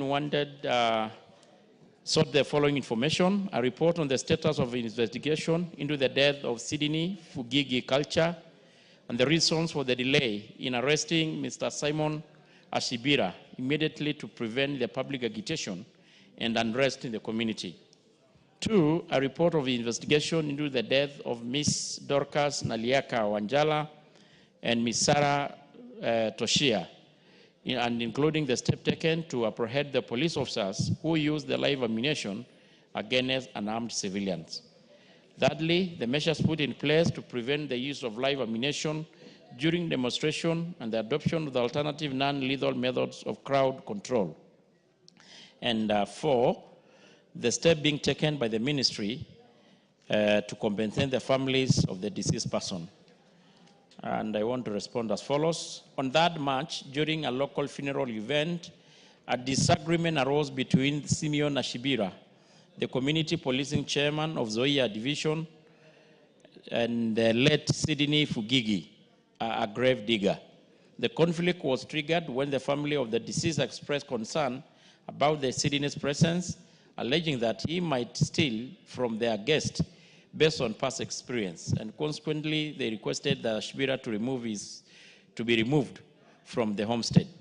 The Sydney left the event visibly unsettled and disgruntled. On the 4th March, the Sydney visited Ashibira's home to confront him over the perceived embarrassment at the funeral, and a heated exchange ensued, during which Sydney allegedly made threatening remarks, prompting Ashibira to forcefully remove him from his compound. And reports indicate that this act of removal resulted in an alleged assault on the Sydney. Later, Sydney was found unconscious approximately 3 kilometers from the Shibira's home, suffering from a head injury and bleeding. Police officers, with the help of the members of the public, rushed him to Mabushi Health Center for initial retreatment before referring him to the Kitale County Referral, and unfortunately succumbed to his injuries on the 9th. Following the incident, Simon Ashibira, age 75, and his son, Victor Ashibira, age 42, who is known to be mentally unstable, were taken into police custody and arraigned in court. On the 10th, Butali Law Court approved their remand at Likoni Police Station for 21 days, pending the completion of his investigation. A postmortem examination conducted on the 20th at MTRH Eldoret confirmed that Sydney Fugigi died due to head trauma caused by a blunt object, and the case is pending before the court. On the second question, the death of Sydney Fugigi provoked outrage among residents who blamed Simon Ashibiria, a 47-year-old Luya male and a community policing chairman of Zoia division, for the assault that led to his demise. Approximately 100 irate members of the community gathered and made a procession toward the Shibira's homestead with the intent to kill him and his family before setting his house on fire. Police officers from Likuyani sub-county swiftly responded to the scene to contain the situation. Upon arrival, the police attempted to engage the crowd through dialogue, but the situation escalated as the mob grew more violent, hurling stones at the police officers in an effort to prevent them from protecting the targeted family. In an attempt to disperse the hostile crowd, the officers fired blank rounds, but they were quickly overwhelmed. Reinforcement from Moi Bridge Police Station was called in, successfully facilitating the evacuation of Ashibira and his family. The evacuation further agitated the crowd, which then turned its aggression toward the officers, injuring several in the process. Additionally, 4 brick houses were torched and property of unknown value belonging to the Shibira and his family was looted by the enraged mob. During the altercation, police officers fired both blank and the live rounds and multiple tear gas canisters. As a result, 2 female adults, Sarah Boez, 21, and Dorcas Naliaka, 25, sustained vital injuries. Several government vehicles were also damaged in the chaos, including a Matunda Police Station Ford Ranger GKB 149Y with a smashed windscreen and damaged doors, an APS Likuyani Land Cruiser with a smashed windscreen and dented driver's door, and the DCC Likuyani Land Cruisers GKA 41H with a shattered windscreen and a dented passenger's door. The injured police officers were taken to various hospitals, treated, and later discharged in stable condition. The bodies of the deceased were taken to the MTRH mortuary in Eldoret, where post-mortem examination were conducted. Investigation into the vital injuries of the Sarah, Boaz, and Dorcas are ongoing, led by the Kakamega County Criminal Investigation Officer. Additionally, all firearms issued to the officers on duty that day during the incident has been collected for ballistic analysis at the DCI Forensic Laboratory, where the results are still pending. Upon conclusion of the investigation, the officers who will be found capable of any offense related to the unfortunate vital killing of the deceased persons will be arraigned in court to face appropriate charges. On the third question, Honorable Speaker, to prevent use of live ammunition during demonstration and promote the adoption of alternative non-lethal methods of crowd control, the National Police Service has put measures in place with aim to minimize the use of live ammunition while ensuring effective crowd management, safeguarding both public safety and the right of demonstration.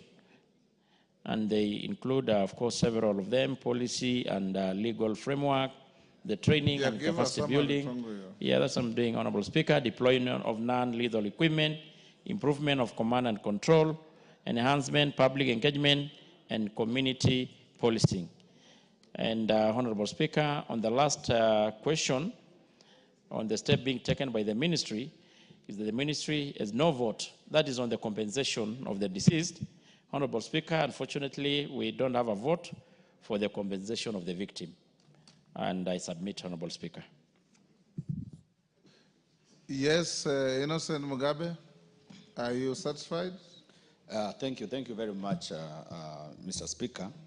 But I must say that the statement is not satisfactory at all.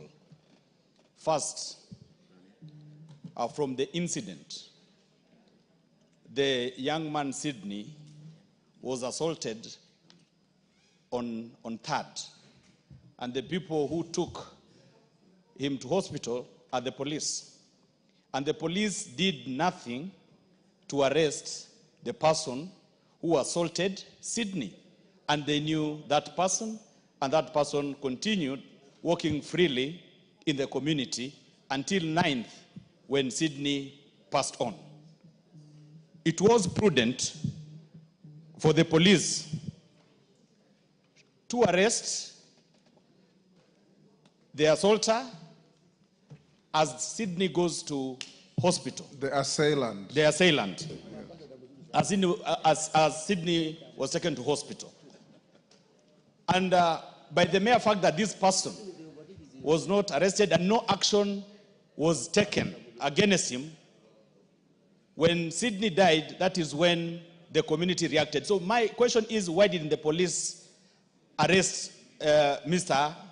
Ashibira? And they knew that he's the one who had assaulted Sydney, to wait until Sydney dies to escalate the matters. So they have not explained on that part and the action that will be taken against the people in charge. Number two, we had quite a number of police officers who came to manage the crowd.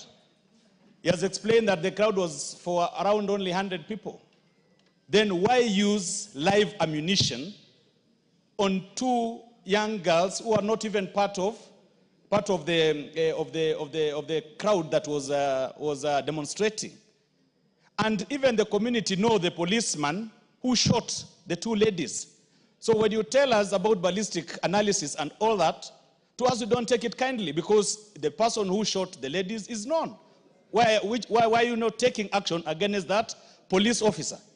Number 2, even if you're doing ballistic analysis, how long does the analysis take? And as we speak, these are lives lost, families are bereaved, and we are talking about some analysis that is taking ages. No action has been taken against the police officers, the police officer who shot on the 2 ladies. Thank you.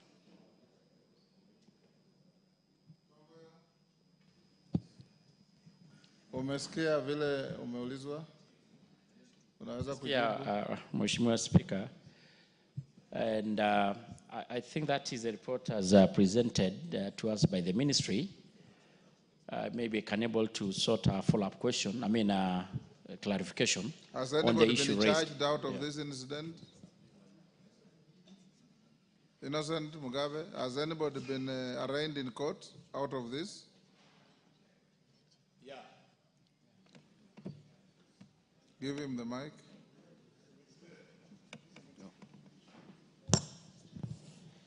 Yes, Mr. Simon Ashibira and his son were arrested. And they have been taken to court? They were taken to court. And there's a case pending? Yes. So I will be reluctant to encourage any further discussions in case you prejudice the prosecution of the criminal case. What do you think? But you have made the point by highlighting the issue. Yeah, but if it's a matter that is now pending before a criminal court, it's up to you. You know, there are 2 matters. Yes. One for Sydney, the assailant has been taken to court. But for the 2 ladies, they were shot by a police officer through live ammunition. Who has not been taken action? Yes, there's no action that has been taken on that front. Yes, Tongoyo? Honorable Speaker, I first want to appreciate that. Did the ladies die or they were just injured? No, they died. They died. They died. From the report, they died. I think the part that is not complete is the issue of the police officers being arraigned in court.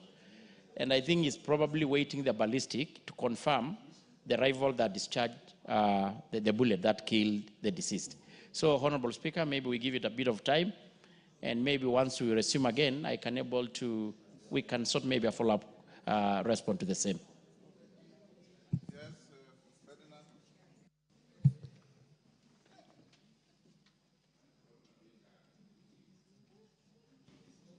Mr. Speaker, I just want to make a very general comment that I think there should be something wrong with the police that when you call the police, like what happened in Mikoris and what happened in this case, where the police, there's no discipline at all.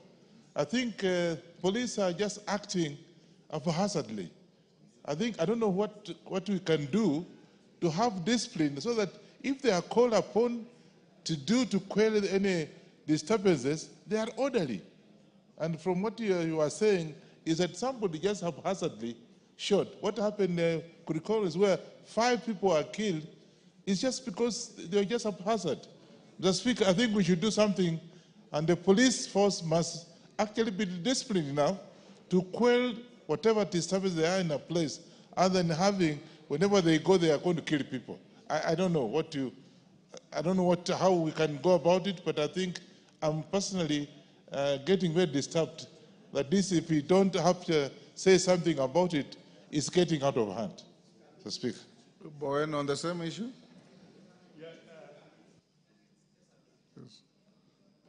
Bowen? Mr. Speaker, mine also is just a general comment, Mr. Speaker. We have seen, I don't know, Mr. Speaker, we need to have the chair of security to seriously sit down with our heads of police, the IG and the security team, Mr. Speaker, because there is a serious disconnect between the people, the citizens, and police, Mr. Speaker. Mr. Speaker, some few months ago, you saw a crowd of people actually chopping a hand of a policeman somewhere in Narok because of an accident or an incident which happened somewhere. You saw yesterday, there were 5 people who were killed by police. The case of in Lukuyani and many other parts in the country, Mr. Speaker. I think there is need for a police to come up with a policy on how they can have the policemen work with the Wananchi very well. And then number 2, Mr. Speaker, we need also to sensitize our people to respect the law enforcement officers, Mr. Speaker, because I look at it that at a point where a policeman is threatened and his life is in danger, that's a time they use their firearm. And by so doing, Mr. Speaker, sometimes even killing innocent people. So as a country, Mr. Speaker, I think we need to look on how we can have our police work together and provide, security and service to our people, and also on the side of the citizens to obey the law enforcement officers. Yes, Oundo, on the same issue.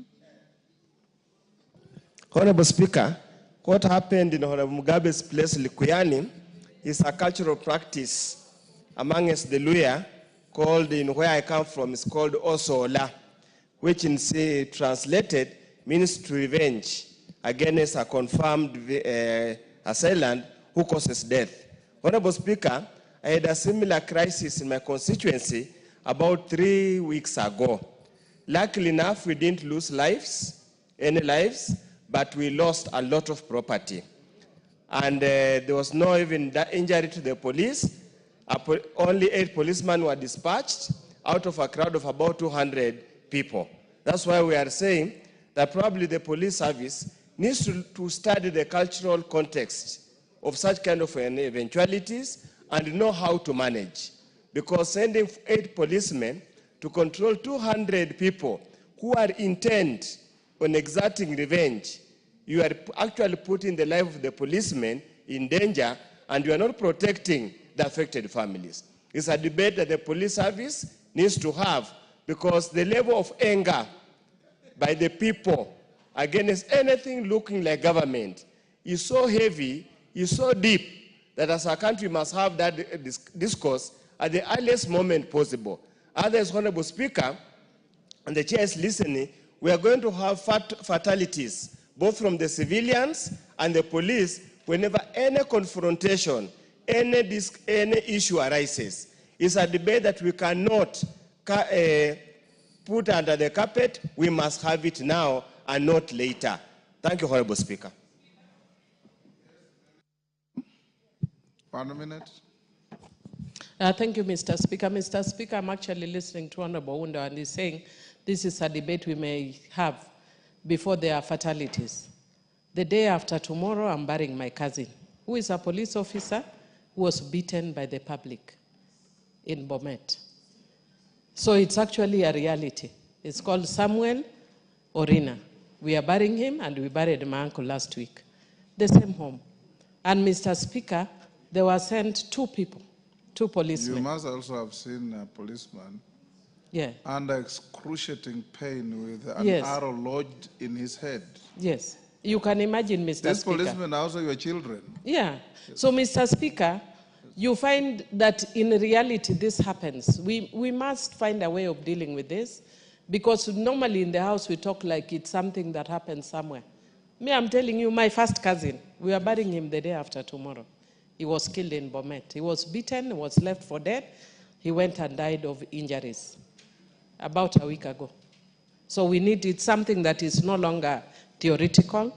You need to deal with it seriously. Tongoyo, you hear that? Yes. Given the mic, Honorable Speaker, I really want to associate with the sentiment of the members, but Honorable Speaker, is just fair enough to say that police officers are also human beings. Their fathers, their wives, and many a times, Honorable Speaker, as much as we normally, it's easy to condemn the police officer when they're in the wrong. Very rarely do we really appreciate and recognize them when they do good. We just see them when they fail. But once, Honorable Speaker, they do right, or of course they do even deterrent of crime, or even those who are actually in our borders to keep us here safe, we hardly appreciate them. That is an unfortunate reality. I'm not defending those rogue officers who may be a little bit go and against their ethics and provision to kill innocent citizens. But equally, the citizens must at all time, Honorable Speaker, not take the law in their own hand. So that is what I have to say. That is why we have the community policing, so that we can able to close the gap that does exist, Honorable Speaker.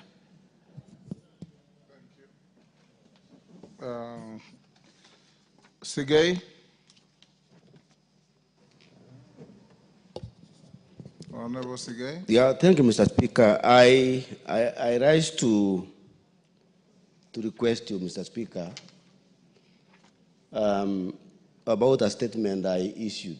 I asked for You issued or you requested? I asked for a requested for a statement from the chairperson of Departmental Committee on Trade, Industry and Cooperatives regarding the Kenya Cooperative Creameries in Sotik. Mr. Speaker, this issue has been pending for a very long time, and I'm requesting, Mr. Speaker, if possible, you can be able to bring forward this. When did you ask a request February. for a statement? February. In February, 2 Yes. months ago. Majority Leader is not here. Millie, inform the Chair Agriculture, if possible, to bring the response tomorrow afternoon. It's been pending for 2 months. Next order. Before we go to order number 8. Oh, sorry, we have Chair Broadcasting is in the house. Yes, Nanok. Do you have your statement ready?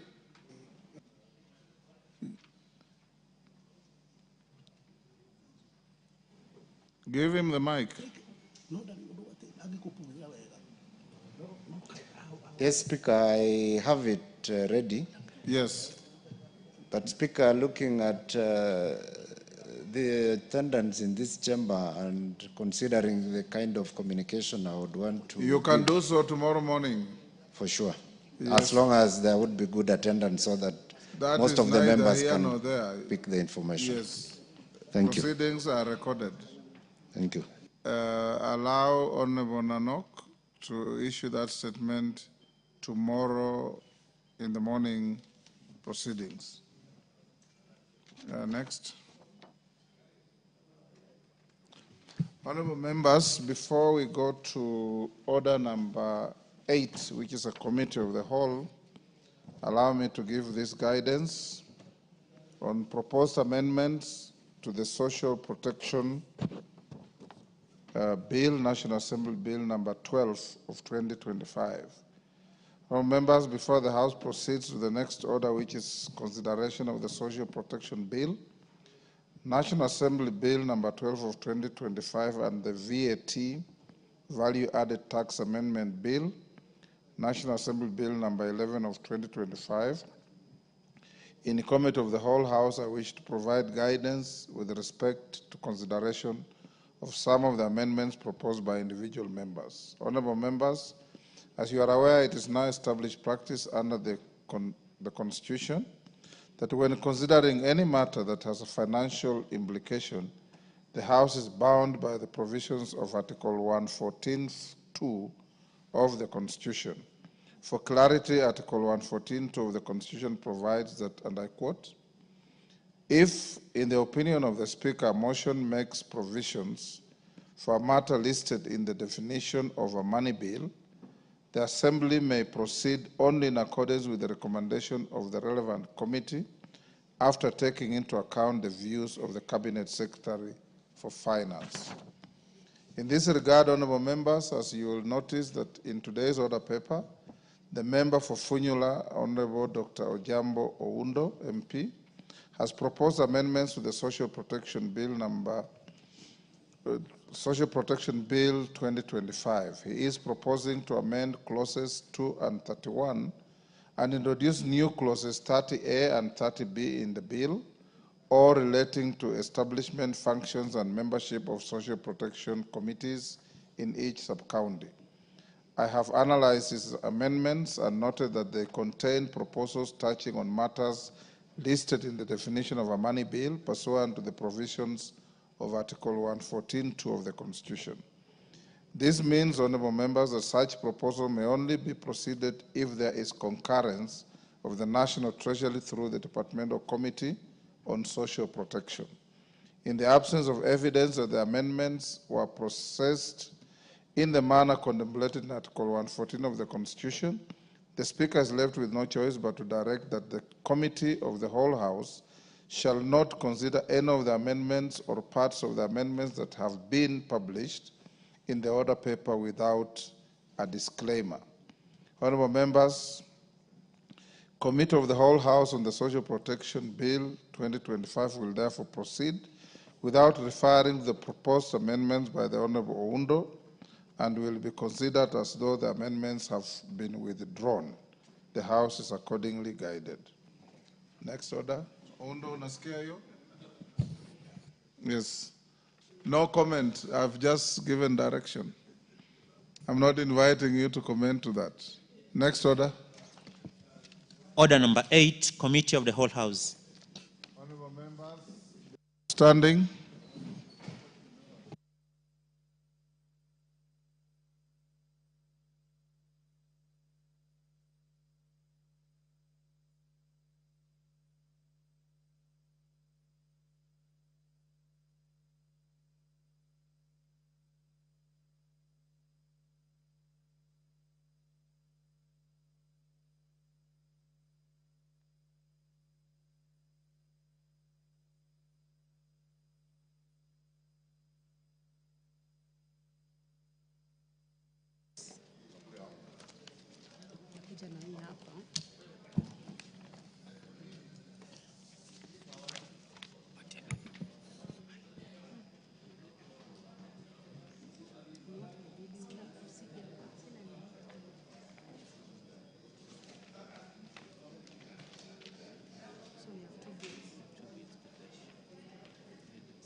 Order members, we are in the Committee of the Whole House.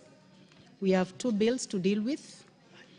One is Social Protection Bill, National Assembly Bill number 12 of 2025, and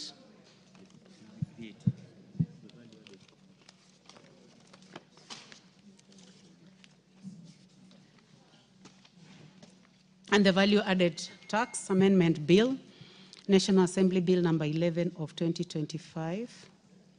So we start with the Social Protection Bill. Clause 3.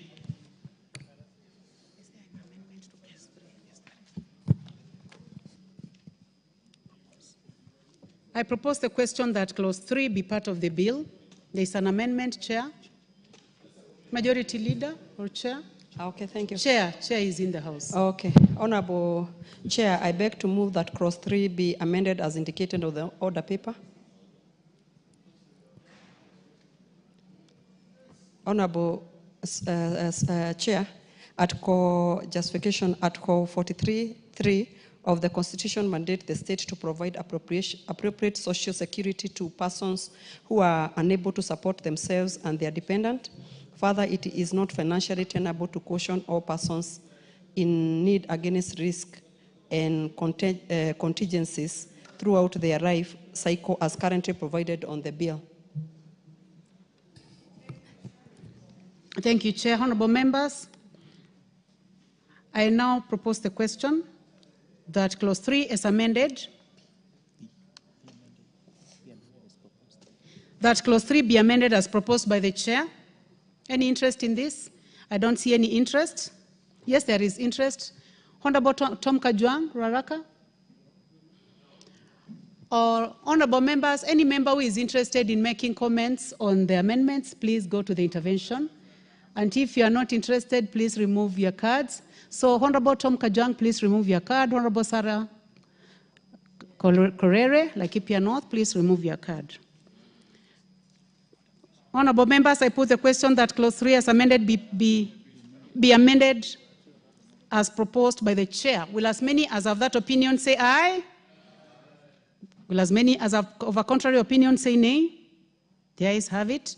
I now put the question that Clause 3 as amended be part of the bill. As many as of that opinion say aye?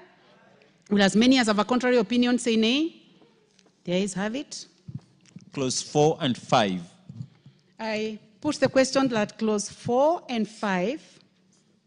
I propose the question that Clause 4 and 5 be part of the bill. There be no amendment. I put the question that Clause 4 and 5 be part of the bill. Will as many as of that opinion say aye?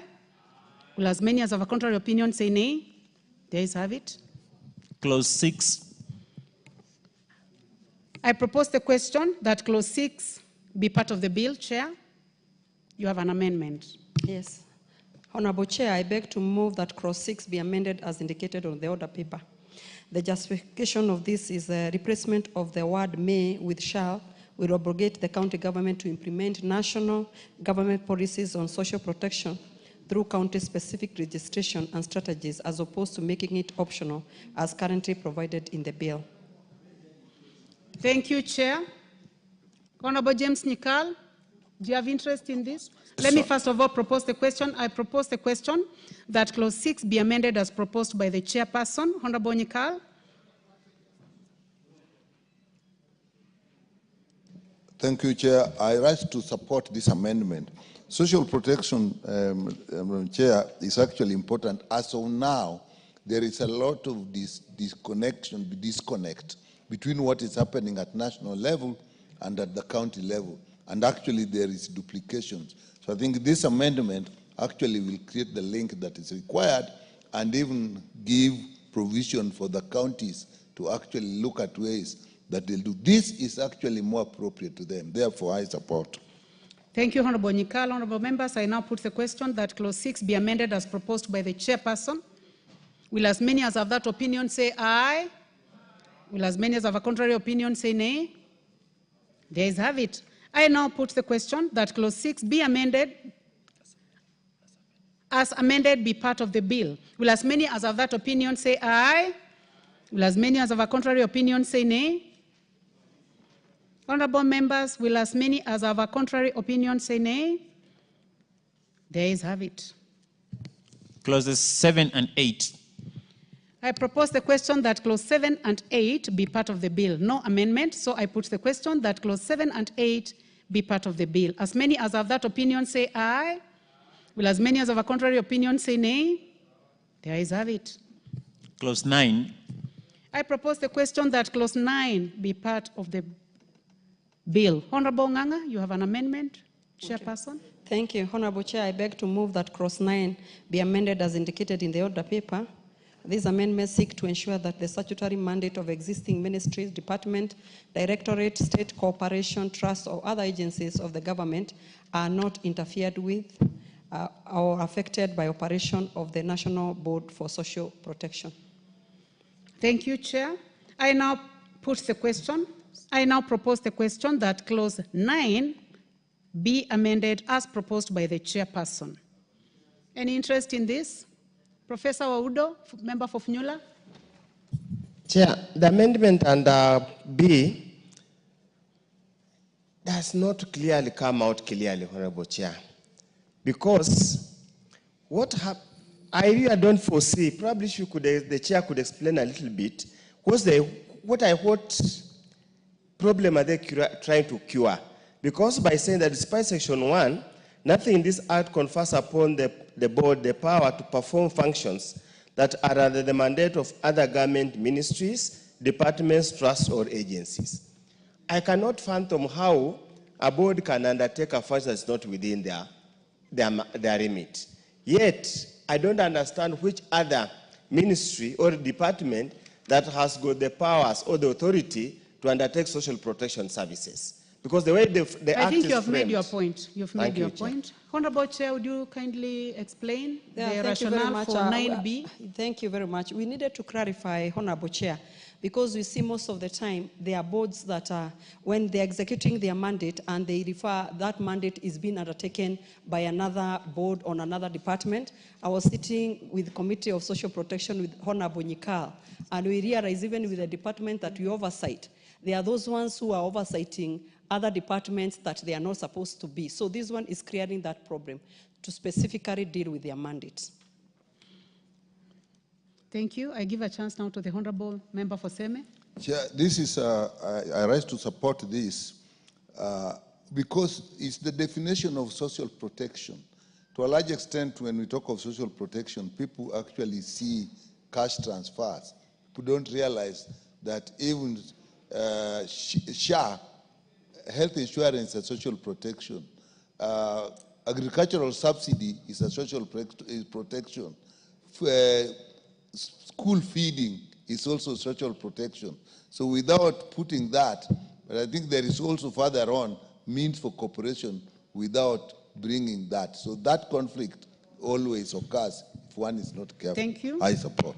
Thank you, Honorable Nyikal. I now put the question that clause 9 be amended as proposed by the chair. Will as many as of that opinion say aye? Will as many as of a contrary opinion say nay? The ayes have it. I will now put the question that clause 9 as amended be part of the bill. Will as many as of that opinion say aye?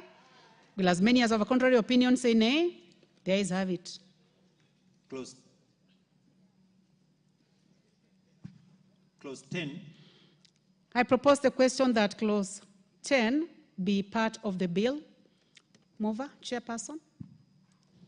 Honorable Chair, I beg to move that clause 10 be amended as indicated on the order paper. This inclusion of the principal secretary dealing with children matters in the board is critical in ensuring that this vulnerable yet significant and populous proportion of the nation is accorded due regards and consideration, considering that matters affecting children welfare are broad, delicate, and precise. Thank you, Chair. I propose the question that clause 10 be amended as proposed by the chairperson. There be no interest. I now put the question that clause 10 be amended as proposed by the chair. Will as many as of that opinion say aye? Will as many as of a contrary opinion say nay?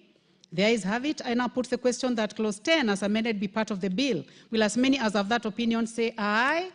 Will as many as of a contrary opinion say nay? The ayes have it. Clauses 11, 12, 13, 14, 15, 16, 17, 18, 19, 20, 21, 22, 23, 24, 25, 26, and 27. Thank you. I propose the question that clauses 11 to 27 be part of the bill. There being no amendments, I now put the question that clauses 11 to 27 be part of the bill. Will as many as of that opinion say aye? Will as many as of a contrary opinion say nay? The ayes have it. Clause 28. I propose the question that clause 28 be part of the bill. Chair, you have an amendment. Honorable Chair, I beg to move that clause 28 be amended as indicated on the order paper. The justification is most caregivers who give care to children, persons with disability, and other vulnerable persons have no source of income since they are engaged with the vulnerable care receivers, typically on a daily basis, and as such are deserving of social protection intervention. Thank you, Chair. I propose the question that clause 18 be amended as proposed by the Chair. I see the honorable members, I would like to take that again. I propose the question that clause 28 be amended as proposed by the chairperson. The Honorable Professor Oundo. Chair, it might be well-intentioned, but it has got all the hallmark of fraud being committed. You will have a hallmark of people who will become professional caregivers just to live and hang on the vulnerable persons. Unpaid, deficient, and supported caregivers. Already, if he's deserving to be, for social protection, why can the so-called caregiver and supported and paid deficient caregiver become a beneficiary of social protection? I foresee here a situation, Honorable Speaker, Honorable Chair, of those guys who will just hang around these people and pretend and purport to be caregivers without any formal training or without even being in need for social protection. I want to ask the Chair to relook at it. This we are setting a dangerous precedence. Thank you, Chair. Well, let's give other people a chance. The Honorable David Bowen, member for Marakwet East.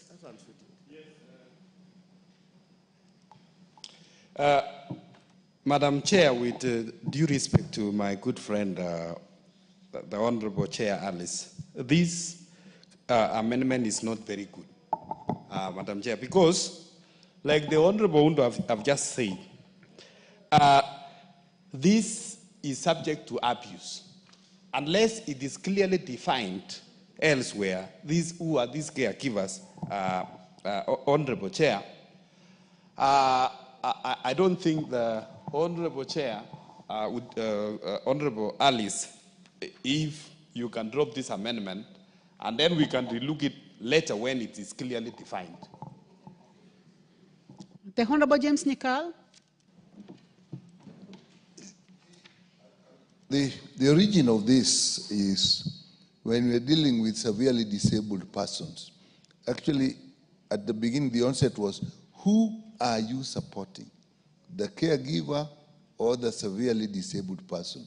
That generated the issue of caregivers. And I believe in this law, there is a clear definition. And in the procedure, I think we should make sure that in the procedure and the regulations, a caregiver is defined, is one person. It's not all the people who sit with you. It's a one person who is taking care of you. That is what is intended here. I support it with that provision. Otherwise, it can be abused, but with that provision, it can work. Thank you, Honorable Nikal. I would like to give a final opportunity to the Chair before I put the question. Honorable Chair, when it comes to the regulations, we are going to regulate and define who is a caregiver. Because at the end of the day, what we saw, Chair, these people are always giving care to the vulnerable, but nobody even cares about them. If we can define who they are, and they are trained. By the way, they are trained, because you cannot deal with a child with cerebral palsy, or you deal with a child who is totally disabled, and yet you are not yet trained to do so. So these people, nobody talks about them, and that's why we are talking about them in this bill. Honorable members, I'll now go ahead and put the question that clause 28 be amended as proposed by the chairperson. Will as many as of that opinion say aye? Will as many as of a contrary opinion say nay? The ayes have it. I now put the question that clause 28 as amended be part of the bill. Will as many as of that opinion say aye? Will as many as of a contrary opinion say nay? The ayes have it. Clause 29. I propose the question that clause 29 be part of the bill. We have an amendment. Chairperson, Honorable Nganga. Honorable Chair, I beg clause 29 be amended as indicated on the order paper. Honorable Chair, this amendment is meant to ensure that the need of persons with disabilities such as autism, cerebral palsy, or any other form of disability, as well as others vulnerable persons, access free, subsidized essential drugs, personal care, goods such as diapers and various assistive devices, as it means to mitigate their varied circumstances.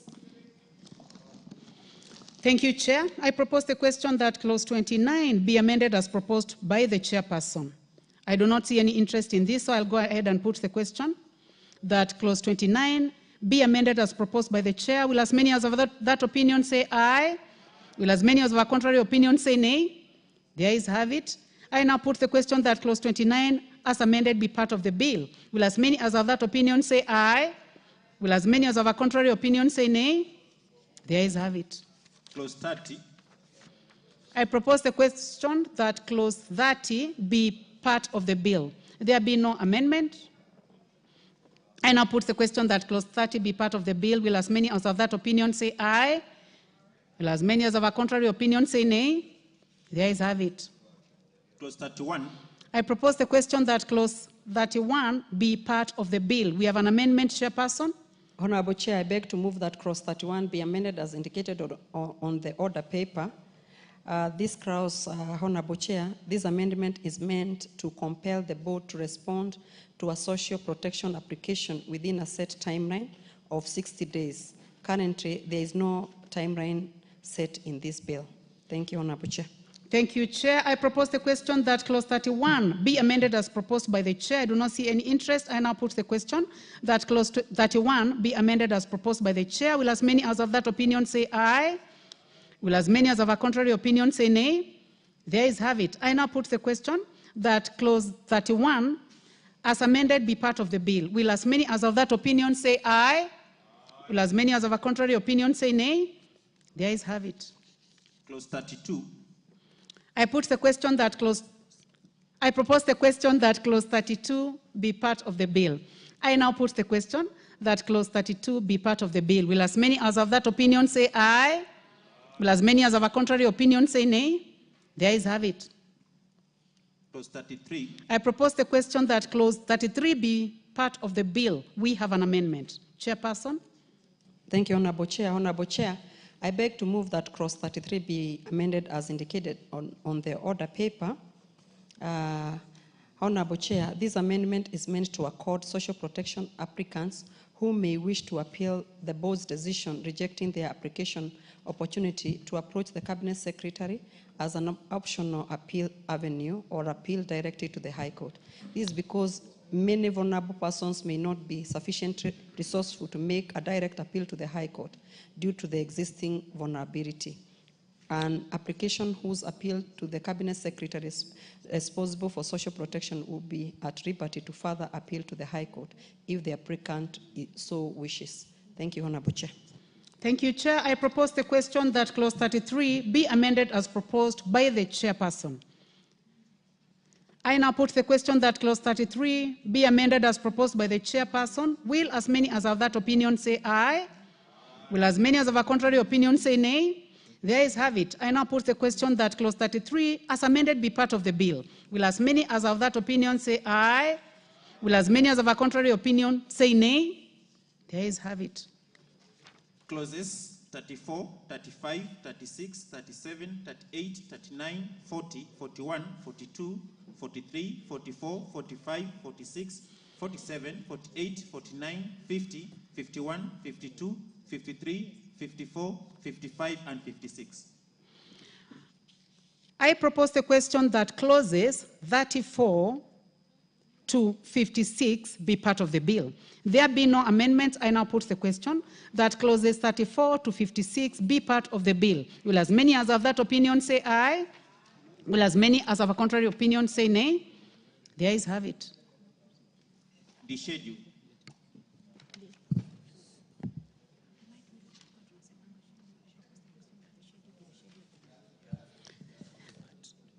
I propose the question that the schedule be part of the bill. There is an amendment? There is no amendment. I now put the question that the schedule be the schedule of the bill. Will as many as have that opinion say aye? Will as many as have of a contrary opinion say nay? The ayes have it. Clause 2.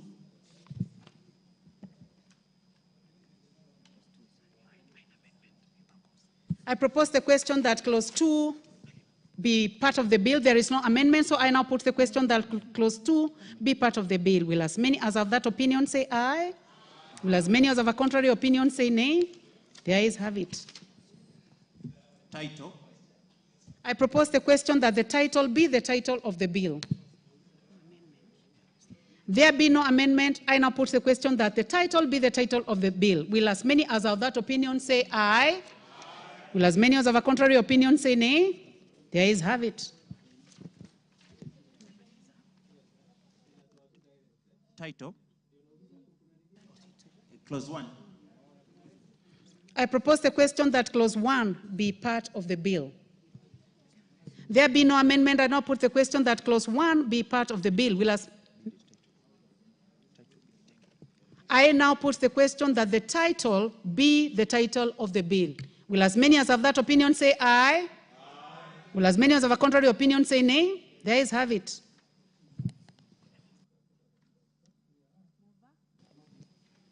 Honorable Chairperson, understand it is the majority leader. Please proceed. Honorable Chairperson, I beg to move that the committee do report to the House its consideration of the Social Protection Bill, National Assembly Bill number 12 of 2025, and its approval thereof with amendments. Thank you, Majority Leader. I now put the question that the committee do report to the House its consideration of the Social Protection Bill, National Assembly Bill number 12 of 2025, and its approval thereof with amendments.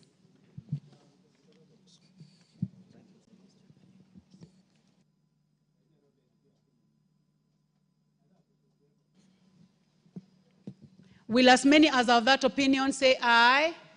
Will as many as have a contrary opinion say nay? The ayes have it.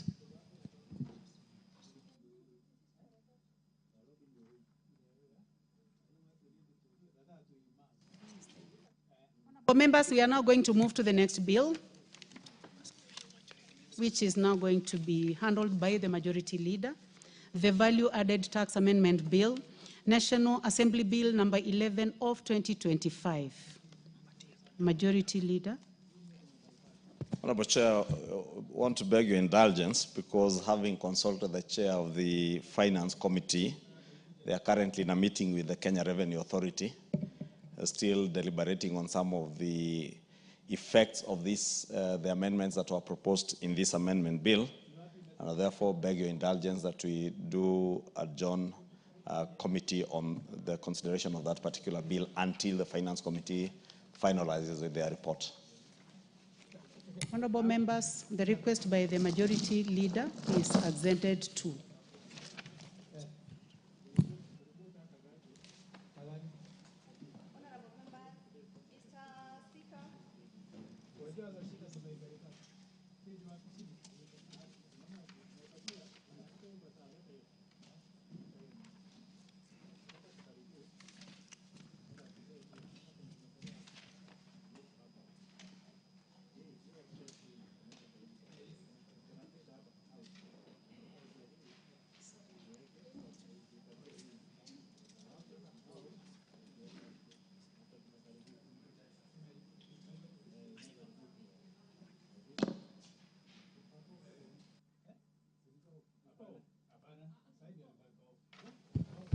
Yeah, the chairperson to report to the House.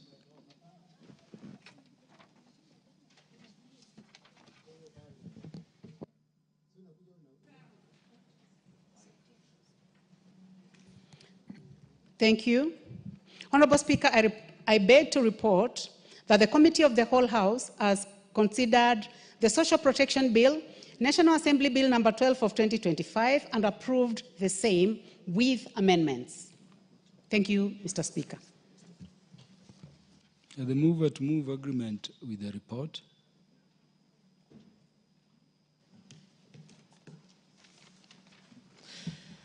Honorable Speaker, I beg to move that this House do agree with the report of the Committee of the Whole House on its consideration of the Social Protection Bill, National Assembly Bill number 12 of 2025, and also request the Honorable Hillary to second the motion, the Vice Chair of the Committee. Mr. Speaker, I second.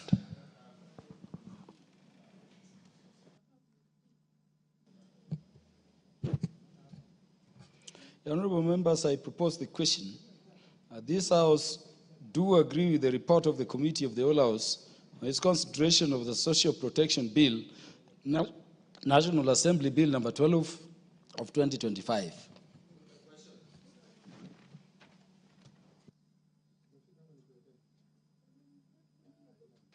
Well, there is no interest. For the convenience of the House, the question will be put to a future date when it will be next scheduled by the House Business Committee for consideration. Next order. Order number 9, motion, discharge of the Public Transport Motorcycle Regulation Bill, Senate Bill number 38 of 2023. Is that Honorable T.J. Kajwang moving on behalf of the committee? Ranking member.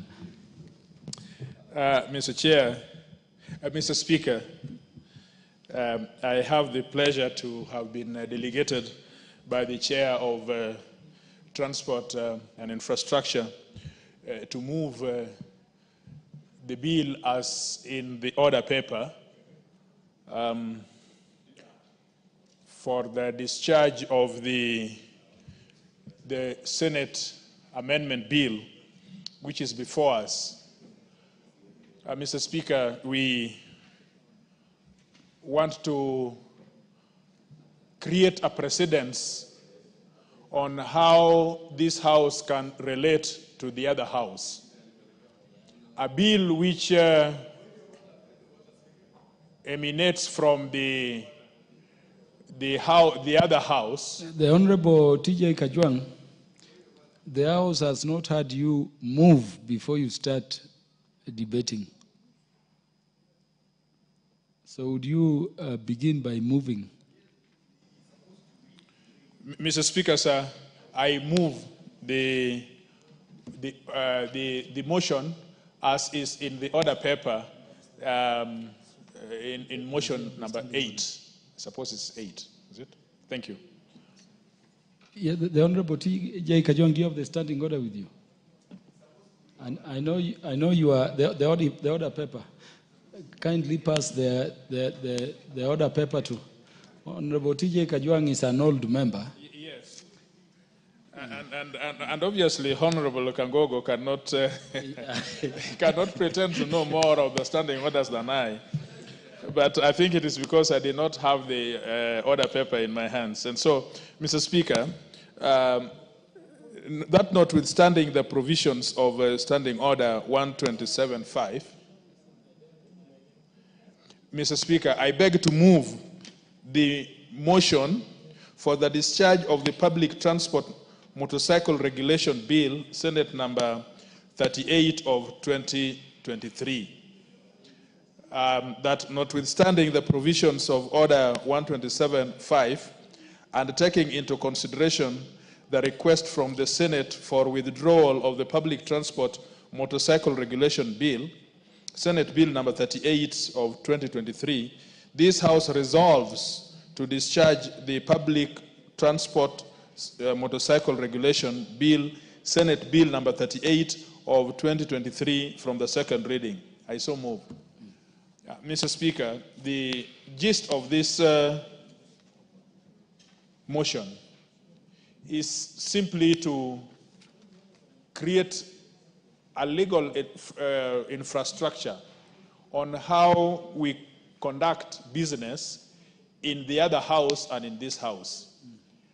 A bill emanating from that house, having been processed and considered and passed by the Senate, is referred to this house for reciprocal consideration.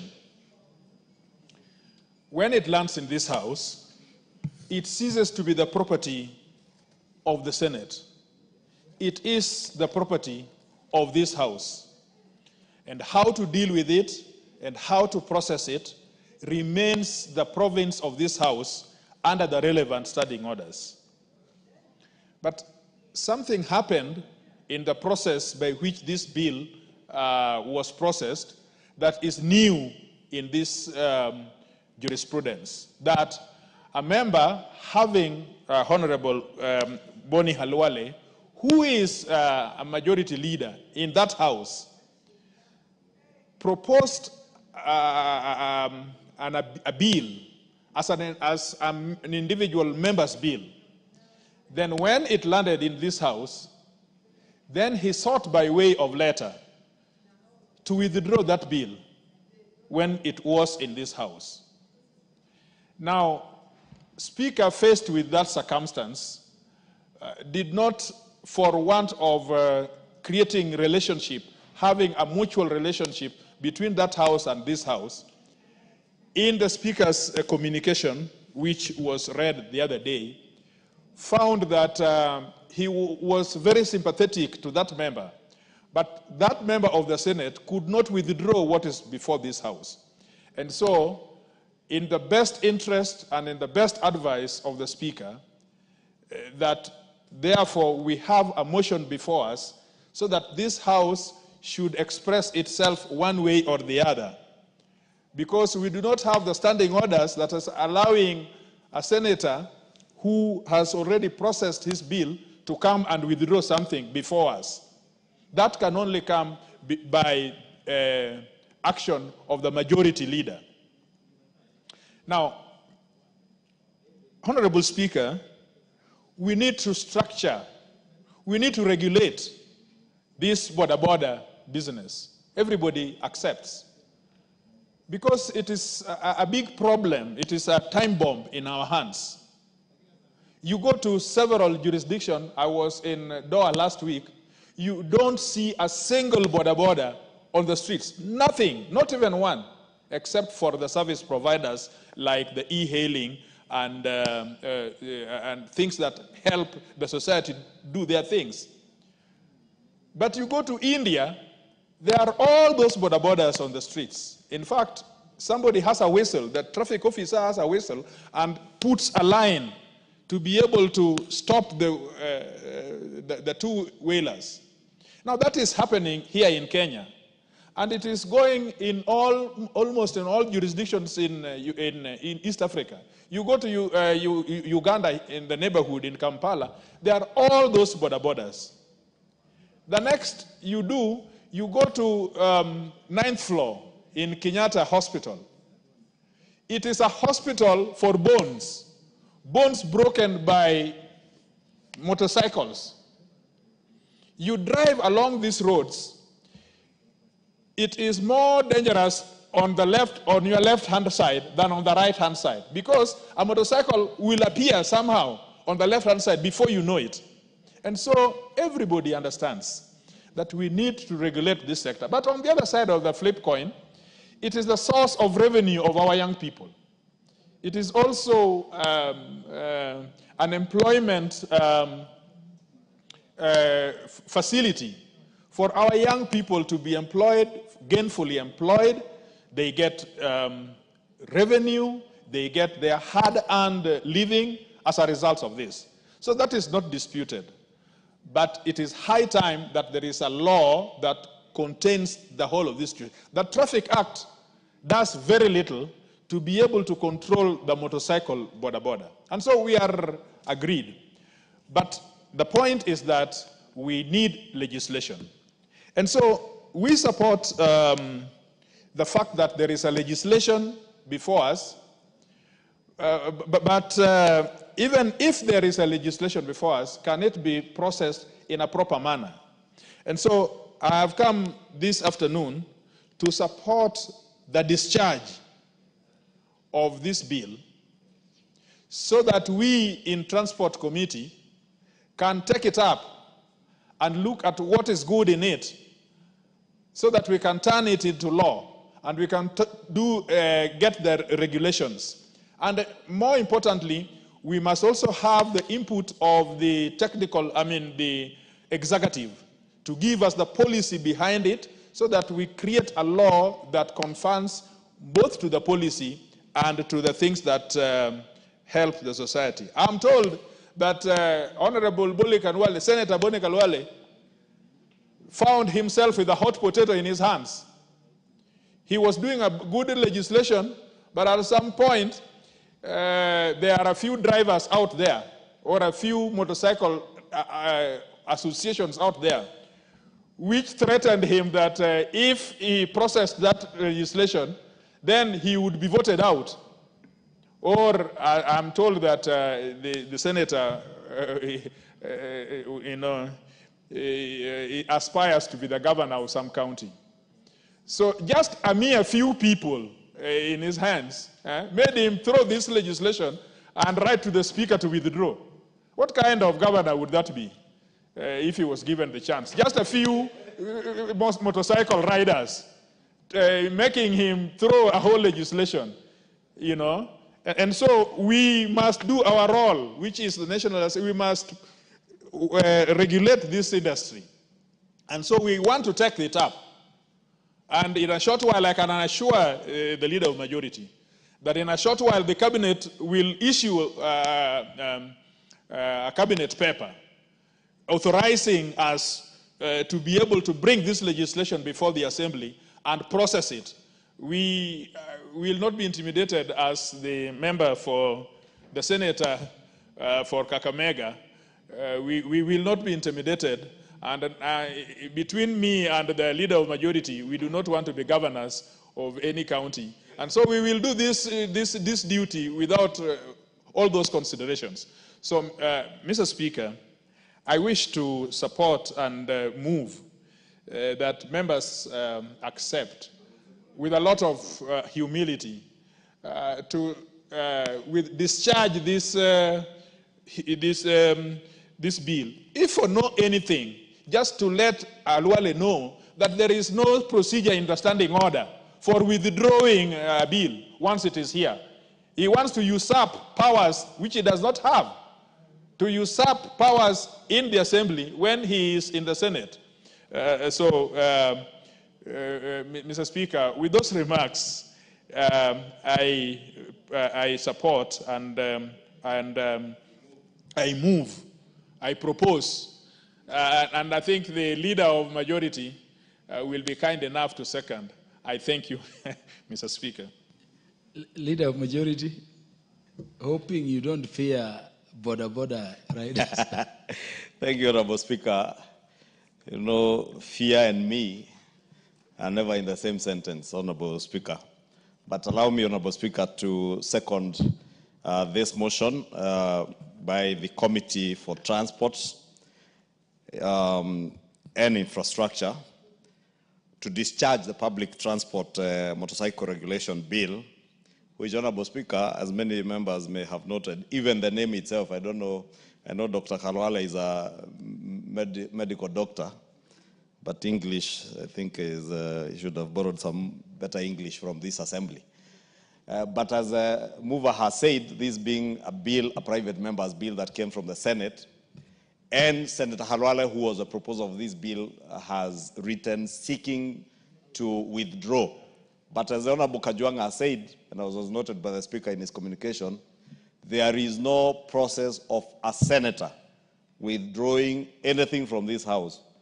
Whether he is a sponsor of a bill or motion that has been processed and finalized within the Senate and it comes to this House, it is only the motions of this House and our procedures that can then discharge or withdraw such a bill.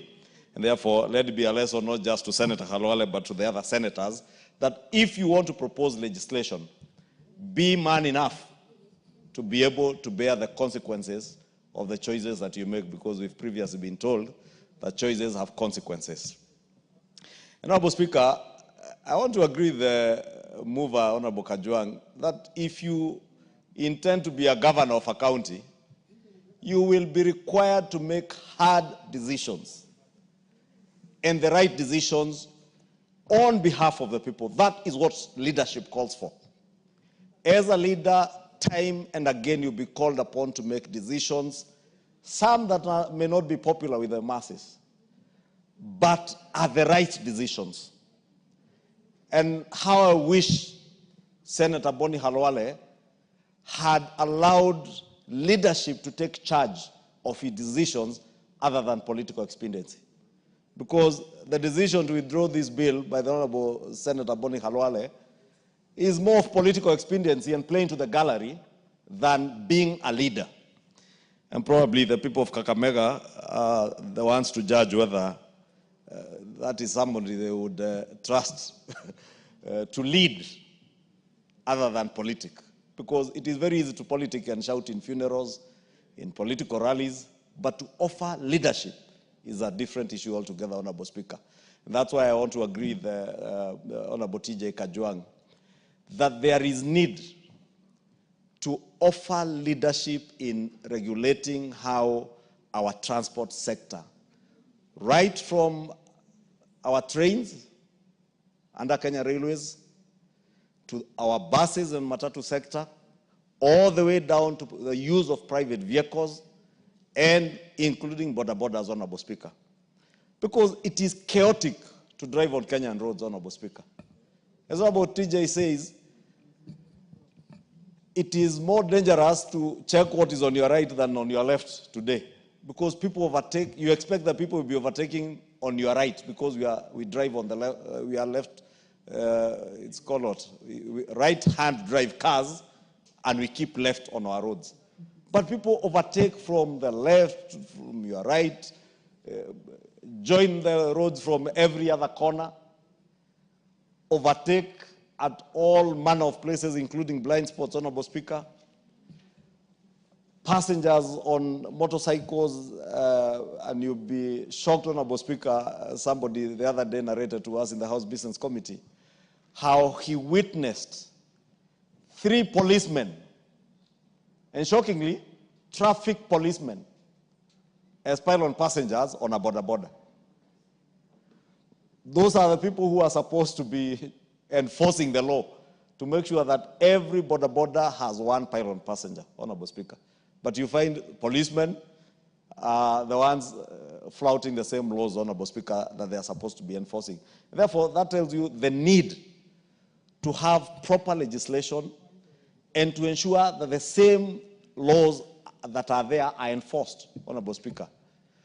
Because, Honorable Speaker, if we allow the chaos that are in the public sector today to continue, and you've seen, Honorable Speaker, I saw sometime last year or early this year, the hue and cry that was there over a matatu that was said to be owned by a son of a prominent politician in this country. One matatu. And it becomes very fashionable to bash that one matatu, a thing that was plying either the Gong or Rongai route, not even knowing whether it was owned by the son to the president, because it was said it was owned to the son of the president, who is a student, by the way, who is in school. But because that was being sold as that, everybody on social media was there admonishing. Remember, last year, Honorable Speaker, I saw an incident where a lady collided, I think, with a border somewhere in Kitengela. And Kenyans will recall the chaotic scenes of her car being vandalized by other border riders, her being assaulted, including police officers who were in the vicinity being stoned as they tried to protect that driver, Honorable Speaker. That chaos, that scenario of chaos cannot be allowed to continue being so. But we have a duty as leaders to also protect the livelihoods of our young people who are making an income out of the border sector. And we must protect them. And that is why, Honorable Speaker, I want to agree with Honorable TJ Kajwang that the Committee on Transport and Infrastructure in this House must take it upon themselves, one, to make sure that there is proper order in the public transport sector, not just border borders, the matatu sector. Many of us miss the Michuki days, and I hope CS Davis Chirchir is listening. It took the late CS Michuki less than 2 weeks to create order in what was otherwise a very disorderly sector. But after Michuki left us, we are slowly creeping back to the old days. I remember in my village, we had small matatus we used to call ngovis, small Mitsubishi Colts that would carry close to 30 people. But with Michuki rules, that Colt was only licensed to carry 12 people. Now we have Nissan matatus. They were called ngovi or tongovi. I may not know what it means in other communities, Honorable Speaker, from your reaction and that of Honorable TJ Kajwang, it probably has another connotation where you come from. But it's because they were very rickety cars and small, and we used to be packed there like sacks of potatoes. But when the former Minister Michuki came in and created order to ensure that we had safety belts, but today, Honorable Speaker, just get into any matatu, how many matatus have safety belts today? How many of them adhere to the speed limits that were set? Yet every day, Kenyans are crying over accidents and losing their families and relatives and friends through road accidents. Sadly, Honorable Speaker, I'm told only this week or last week, there was a headline in one of the dailies where now border accidents have overtaken all other forms of accidents in terms of fatalities. Borders are killing more Kenyans and maiming many more than matatus, more than buses, more than trains, more than aeroplanes. Honorable Speaker, we have a responsibility to do that which is right but may not be popular, to protect the lives and livelihoods of our young people. Because the people who are dying out of these border accidents are not old people, Honorable Speaker. It is young people who are the riders. It is other young people who are passengers, Honorable Speaker. Not to say that older people are not dying from these accidents. Sadly, today I remember the late Honorable Hassan Kulo, the late Member of Parliament for Banisa. The people of Banisa constituency today do not have a representative and have stayed without a representative for close to a year now. Why?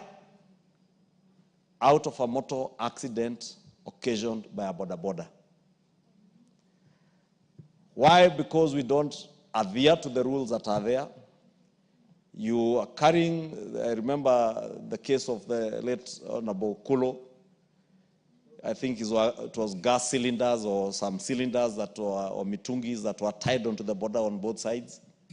And it's actually the luggage or whatever cylinders that were tied to the border that hit him and led to his death, Honorable Speaker.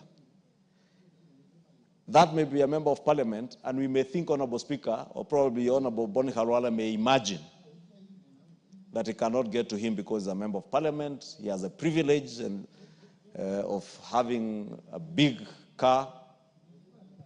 But you never know, Honorable Speaker. We all walk on these roads. We drive on the same roads with the same border riders.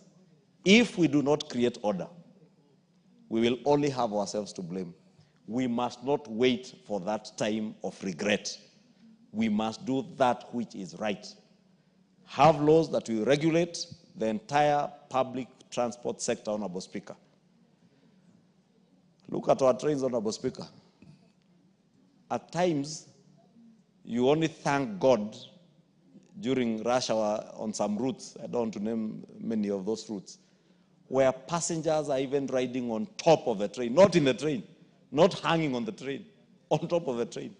And you imagine in some places, the train goes through tunnels, and bridges. And people have to keep ducking as it goes through the bridge. Where is order, Honorable Speaker, in this sector?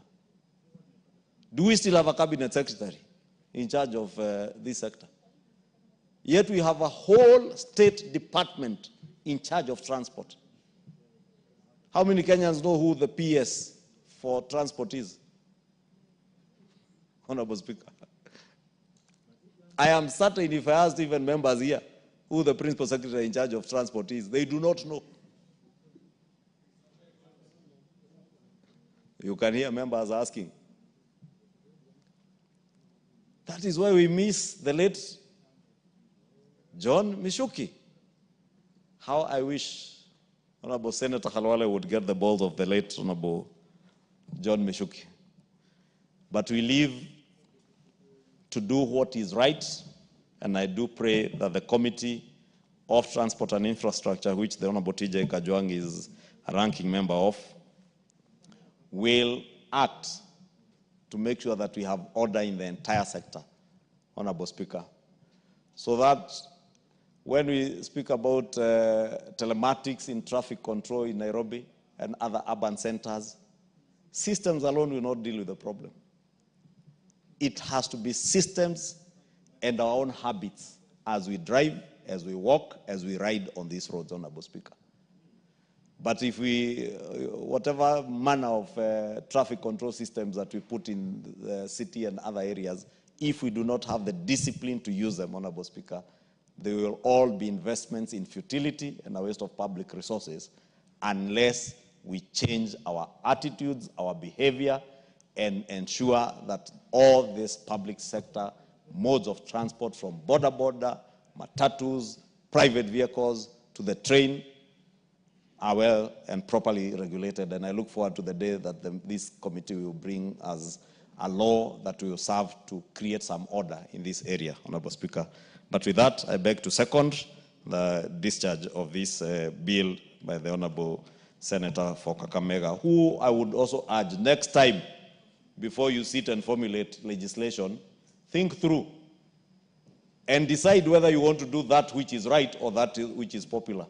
If you want to be popular all the time throughout your political career, then don't seek a leadership position. Go and sell ice cream.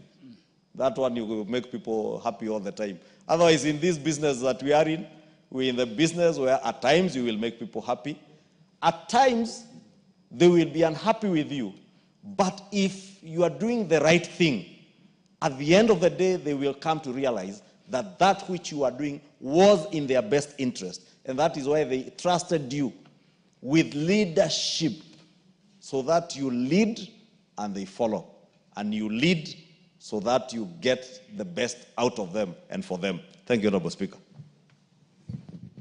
Thank you, Majority Leader. Honorable members, I now propose the question that notwithstanding the provisions of Standing Order 127.5 and taking into consideration the request of the Senate for withdrawal of the Public Transport Motorcycle Regulations Bill, Senate Bill number 38 of 2023, this House resolved to discharge the Public Transport Motorcycle Regulation Bill, Senate Bill number 38 of 2023, from the second reading.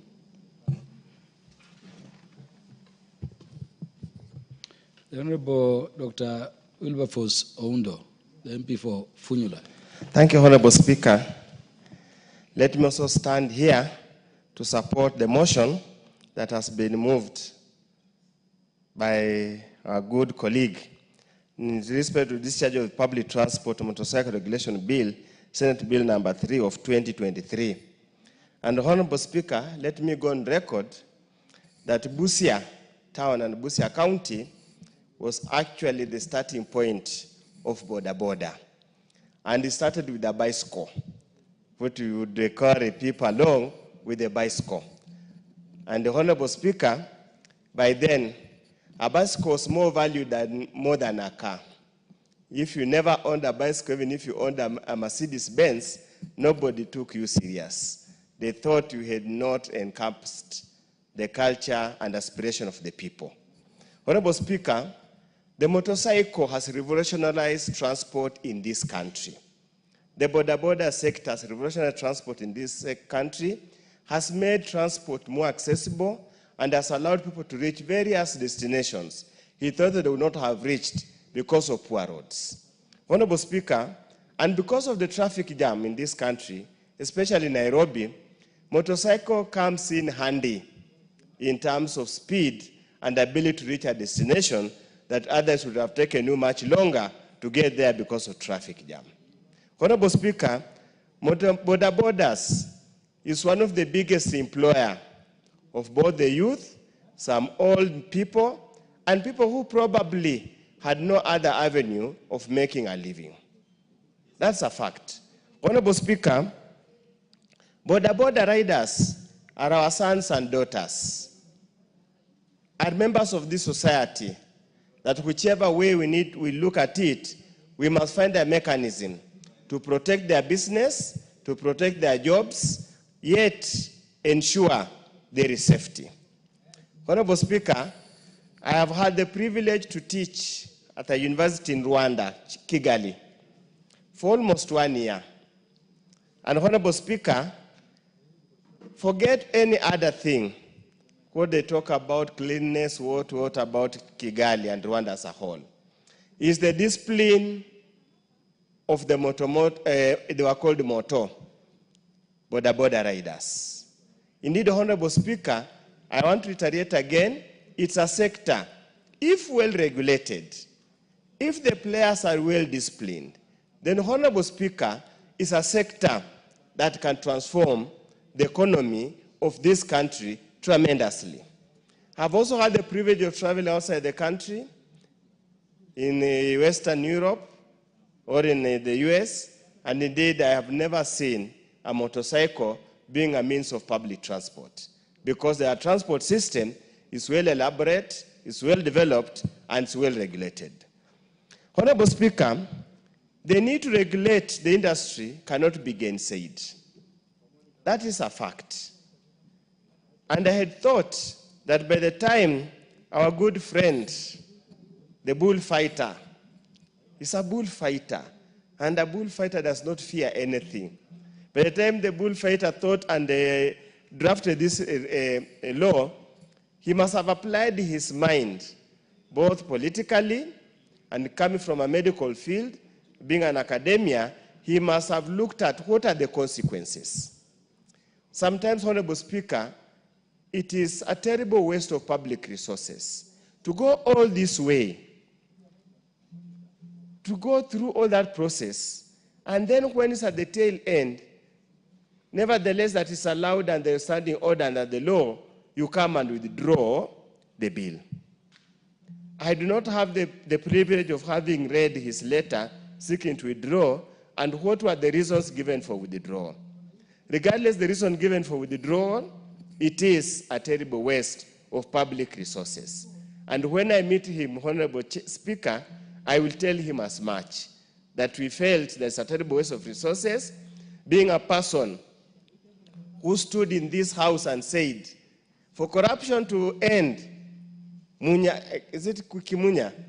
Kimunya must go. Failure to take this bill to the logical end is a form of corruption in a way, because it's misuse of public resources. Honorable Speaker, it is important as a community, as a country, we must open dialogue with the border riders. Honorable Speaker, in the interim, as we look at opening dialogue, as we look at ways of ensuring we put it in order, as the majority leader has said, we have a State Department of Transport. We have a Traffic Department under the police, National Police Service. Any failure, any problems, any chaos in the border sector, the two State Departments, the two state organs are squarely to blame. NTSA is there, State Department is there, Traffic Police Department is there. The law is there. The rules are there. Why they don't enforce the rules? Is it because the border riders are too powerful, are too politically important that nobody wishes, nobody dares to touch them? Honorable Speaker, when you go to most hospitals, the injury section, 90% or 99% invariably are accidents as a result of border. Something is seriously wrong somewhere, which as a society we must address. We had hoped this law would address. Honorable Speaker, it got to a point in our own constituency, my own constituency, Funyula, that many times, most of the robberies at night were transported, the criminals were transported by border riders. It will go to a point where to have a discussion with them and told them after a certain period at a certain time in the night, do not transport anybody, whether somebody you do not know. You can only attend to emergency, and those must be genuine emergencies from a neighbor that you very well know. As a result, Honorable Speaker, by the very way they operate, they are also extremely exposed to danger. They're exposed to criminals, they're exposed to theft, they're even exposed to death. Many, Honorable Speaker, have actually had their motorcycles snatched from them when they're escorting clients. Many of them have been killed for resisting attempt to steal their motorcycles. Some of them have been mistaken to be robbers. As they kill and lynch a robber, they also kill them. So it's in their best interest, Honorable Speaker, that the industry must be regulated. You might want to run it on lawlessness because it gives you the standing, some kind of preeminence. But eventually, that lawlessness will catch up with you. Will catch up with you. It will not be one way. So we want to beseech them that through their national association, and many times, Honorable Speaker, during campaigns, they're given very prominent roles to play. I remember even the last presidential campaign, the Kenya Kwanza Brigade paraded them all over, the hustlers, the downtrodden. Tutakaa tunakaa na nyinyi kwa meza tukipanga mipango ya serikali. Now they have become a thorn in the flesh. We need, for their own safety, they need to be regulated. And again, Honorable Speaker, as they cause accidents and injure passengers, they equally get injured.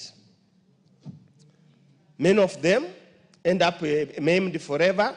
So, Honorable Speaker, the Boni Halwale bill might be lost because he requested so, but we want to urge the State Department for Transport, the saga called NTSA, the National Police Service, to really find ways and means of reining and regulating this sector so that its economic influence can be felt, but security, safety must be paramount. With those few remarks, Honorable Speaker, I support. The Honorable Kangogo Bowen. You will be followed by the Honorable Peter Irungu Kiungi. Thank you, Mr. Speaker, for giving me this opportunity to support the motion to discharge the public transport, that is the motorcycle bill, the Senate bill number 38 of 2023 from the second reading of this House. And Honorable Speaker, many of my colleagues, including the mover, the Honorable Tiji Kachwang, and the little majority who seconded, together with the Dr. Oundo, Mr. Speaker, they have said it all. They have said all about this bill. Mr. Speaker, I just want to say some few things. Number one, Honorable Speaker, where we come from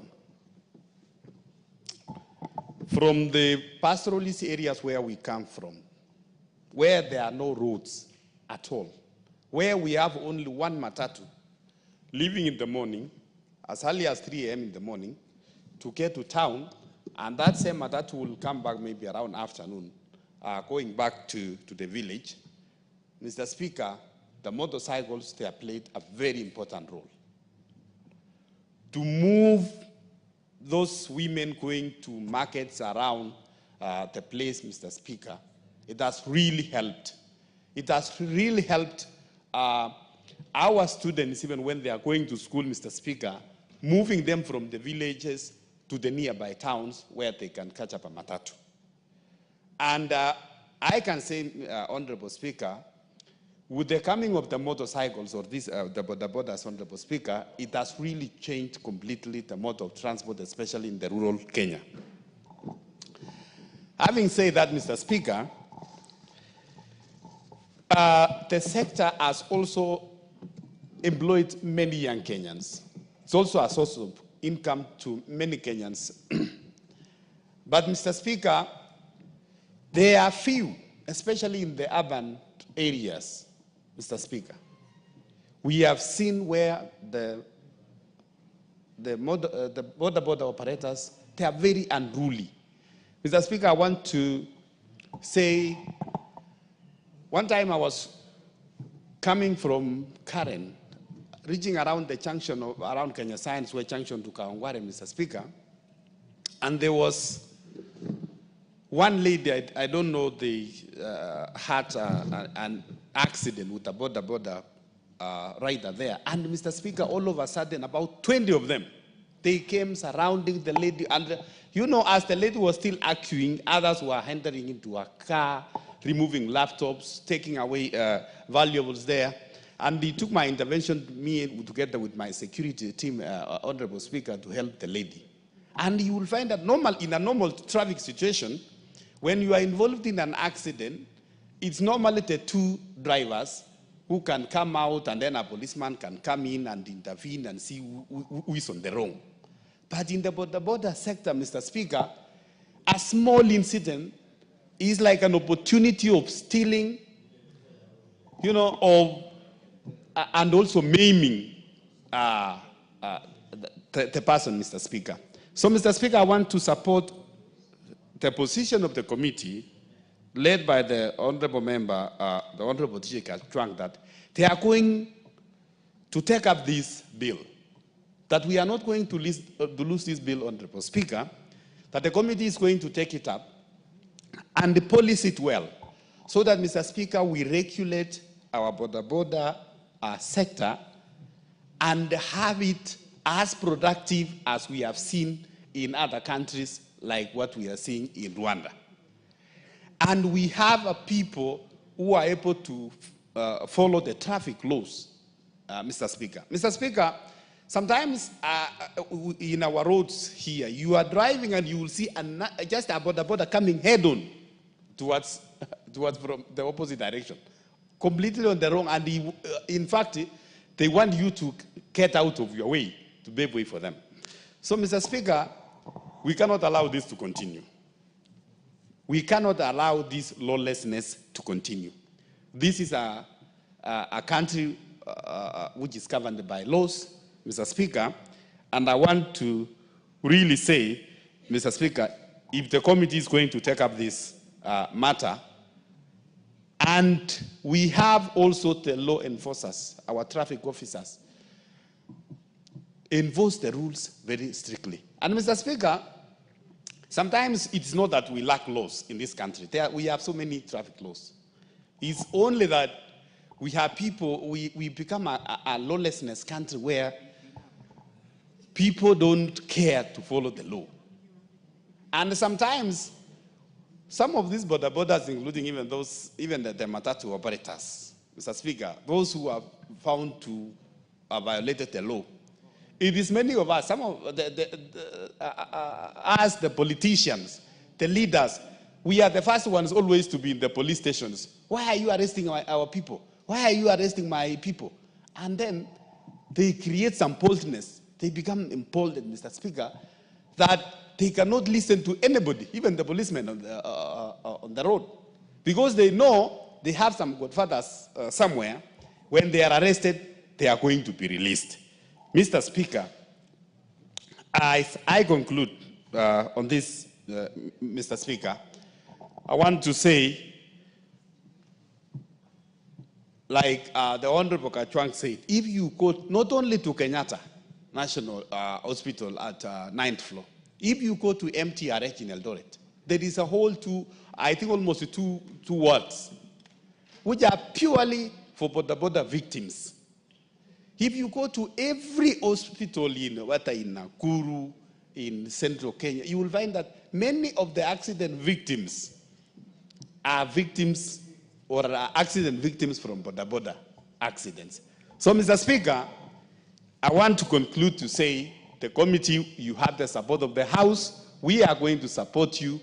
Polish this bill, bring it back, and we are going to pass it to regulate the border sector and become an income generating sector like any other sector in the country. Thank you, Mr. Speaker. The Honorable Peter Irungu Kiungi is recognized. Okay, thank you. Thank you very much, Mr. Speaker. I start to support the withdrawal of the motion of the bill.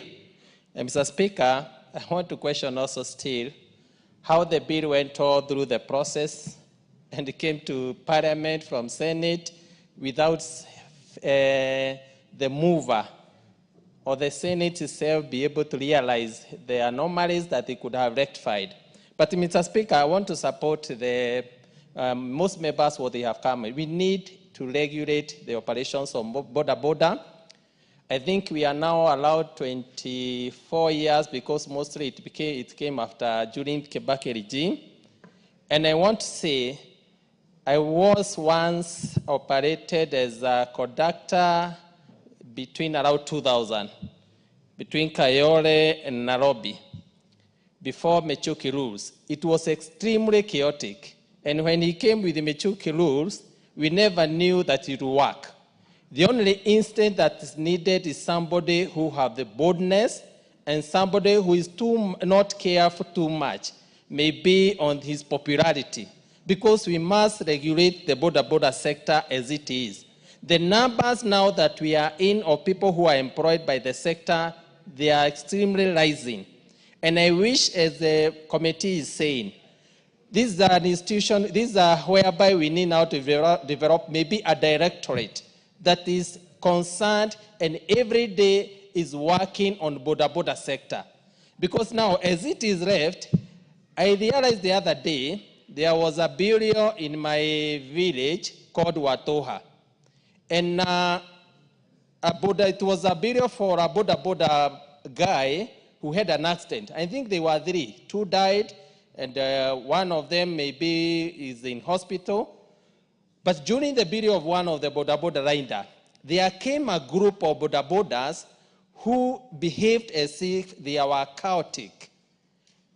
They interfered with the burial whereby when the pastor was preaching, they came and took the coffin, they went directly to the burial site and buried the person.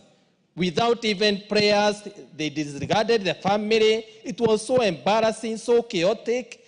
And therefore, that's why I'm saying, if we allow this sector to continue learning, now it's becoming now the chaotic issue. They are calling themselves biker. You don't understand how they are organized.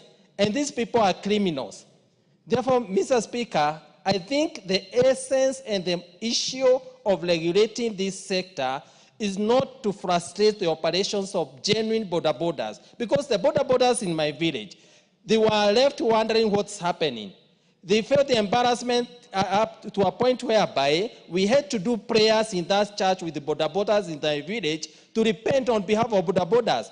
But those people, I think they have organizations, they are organizing themselves even from outside, and they are becoming extremely chaotic and disorganized. Therefore, Mr. Speaker, I think Halwale had an idea, but I think he panicked.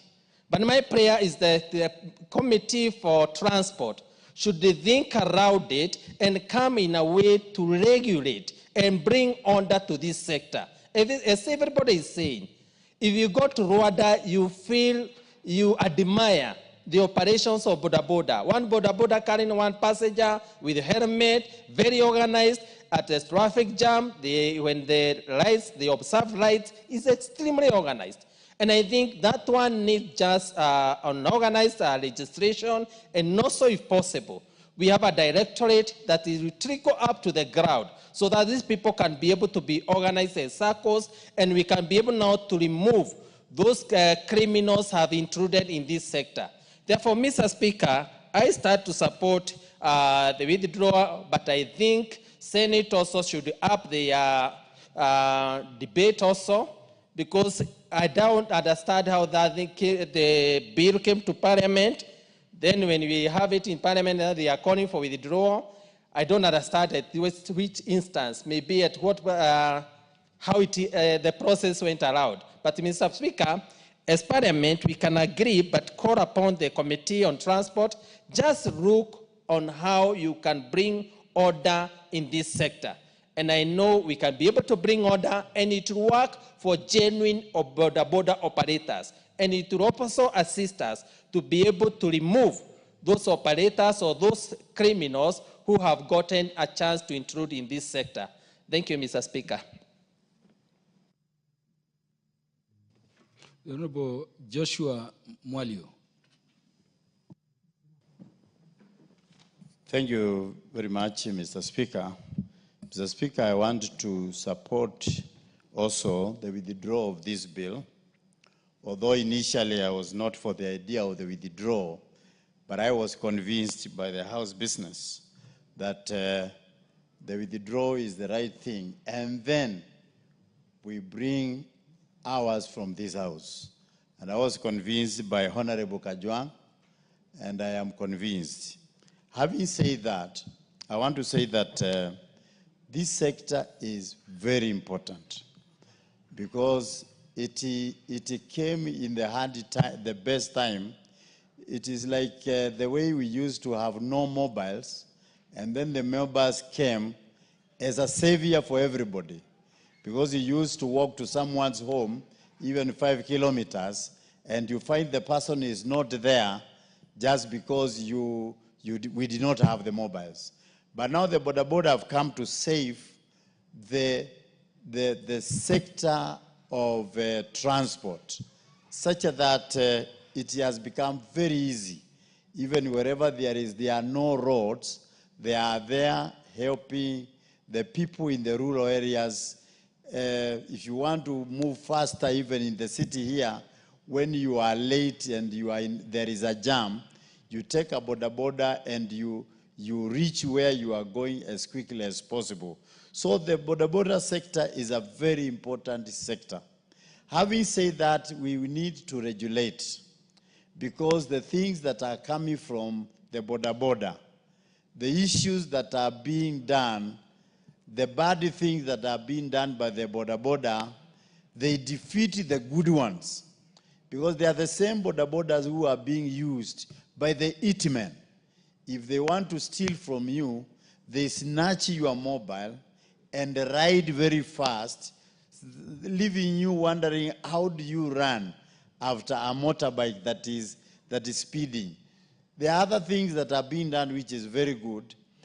Some of them are so organized, such as they have their circles where they give money daily, even 100 shillings. And at the end of the day, they are able to give one person some money so that that person can buy his or our own motorcycle to be able to do the business. So there are good things that happens, but there are also very bad ones. The bad ones are the accidents. In my constituency, I cannot count how many people have been maimed. Some have become even disabled.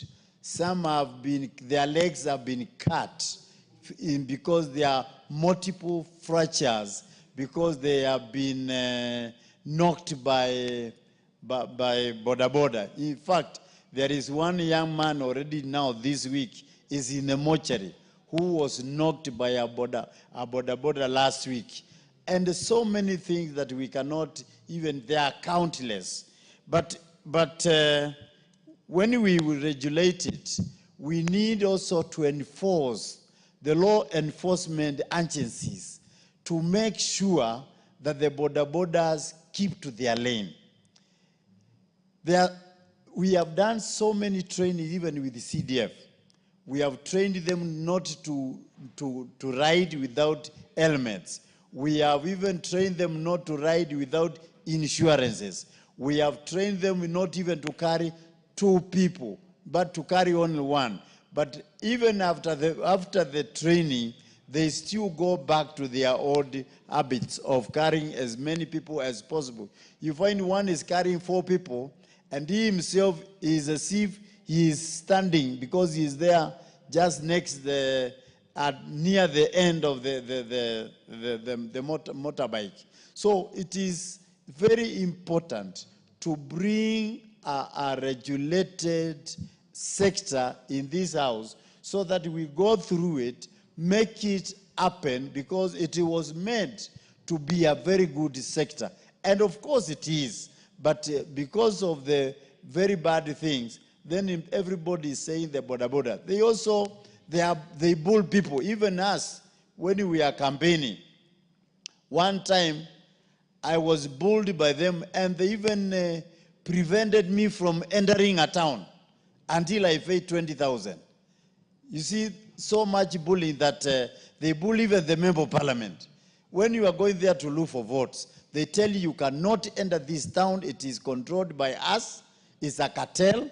You pay money for you to enter and look for votes. If it's a rally you were going, you become late because you are arguing with the people that don't want even to hear you. So it is very important for us to regulate it, and let us talk to them and tell them this is a country whereby we need to be ruled by the rules that are already set, and not everything that you do that is accepted.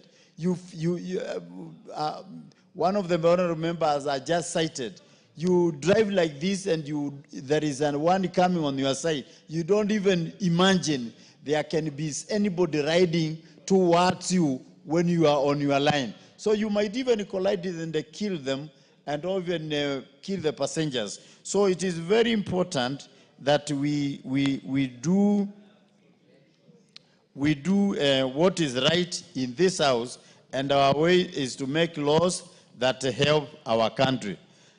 I've seen also some of the organized ones.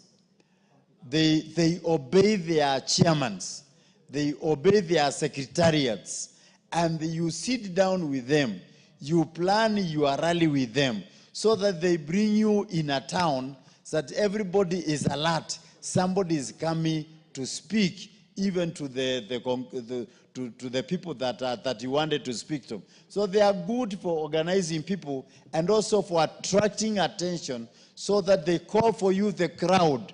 They are good for that. But if you don't pay them after they have done for you that, next time they might not even allow you to speak to the people that you wanted to speak. For Speaker, I want to support for this bill to be, this motion to be brought again after the committee has made good of it, and so that we can make the laws that can govern the sector, so that our country can be disciplined. I've been to China. There are small thousands and thousands of border riders, but they are so disciplined that they move as the cars move. When it is time to stop, you stop. When it's time to move, you move. And it is very organized. And that is where the motorcycles are manufactured. But here, whereby we have been able to import them, we are the ones who are not able to use our roads in the right way. So with those few remarks, Speaker, I support the withdrawal. Does the Honorable Eric, the son of Mumbi, want to contribute to this? I'm told Mumbi is the mother of all the Agikuyu. You're not contributing to this? Okay, the Honorable, the Chair, the Departmental Committee on Finance and National Planning, Honorable Kimani. Thank you very much, Honorable Speaker. And the motion today is on the discharge of the Public Transport Motorcycle Regulation Bill, Senate Bill number 38 of 2023, which is now the official withdrawal from the House. This bill sponsored by the Senator for Kakamega, Dr. Boniface Halwale. I've gone through the bill, Honorable Speaker, and although there were some things or some clauses in the bill that were offensive and probably necessitated the Senator's decision to withdraw the entire bill, it's unfortunate because the bill carried very many things, or a few things, quite a number of things that were very, very useful, that would have been very useful to this particular section, Honorable Speaker. But before I debate the merits of the debate, Honorable Speaker, there was a presidential decree that was made in 2023 that was supposed to require training fees for boda bodas to 2,500, Honorable Speaker. I have checked that actually there has been programs that are being undertaken by AA, by NTSA, and by NYS that actually reduce the cost of this particular training to around 750 shillings, Honorable Speaker. However, these particular programs remain a mirage because there is not enough publicity on this, even to our constituents, Honorable Speaker. For you to acquire just a license to ride a boda boda, you need to have a provisional driving license that you apply at 650 shillings. You need to have a test application fee that you pay 1,050 shillings, and you need to pay a license and endorsement of 600 shillings. The training in I checked a few of the training colleges in the country will charge you between 5,000 and 10,000 shillings, Honorable Speaker. So for a skill set that is very important to the people at the bottom of the pyramid and to the real hustlers of this country, Honorable Speaker, I think training fees for boda boda riders remain too high for them to afford. And as a committee of transport now retreats to relook at how to bring this back, Honorable Speaker, will be to look at affirmative action to make sure we reduce the cost of training. Because the matters that are raised by the members in this House about, for example, the accidents that are caused by the Honorable Speaker, some of them is because some student clears Form 4 or Class 8, and of course now the easiest business to start becomes that of a boda boda rider, Honorable Speaker. But if then the training fees would be reasonable enough, then that particular rider, Honorable Speaker, would be motivated to go and do boda boda training, Honorable Speaker, before they actually get to ride that boda boda, Honorable Speaker. Boda boda sector is a very important sector in our economy. I dare say we cannot live without the boda boda sector in this country. You know, it is our last mile connectivity in our transport. When you want to go to the deepest of our villages or to the deepest of our urban areas where some of the roads are really small, Honorable Speaker, we rely on these boda boda riders, Honorable Speaker. When those people fall sick, it is these boda boda riders that take them to hospitals.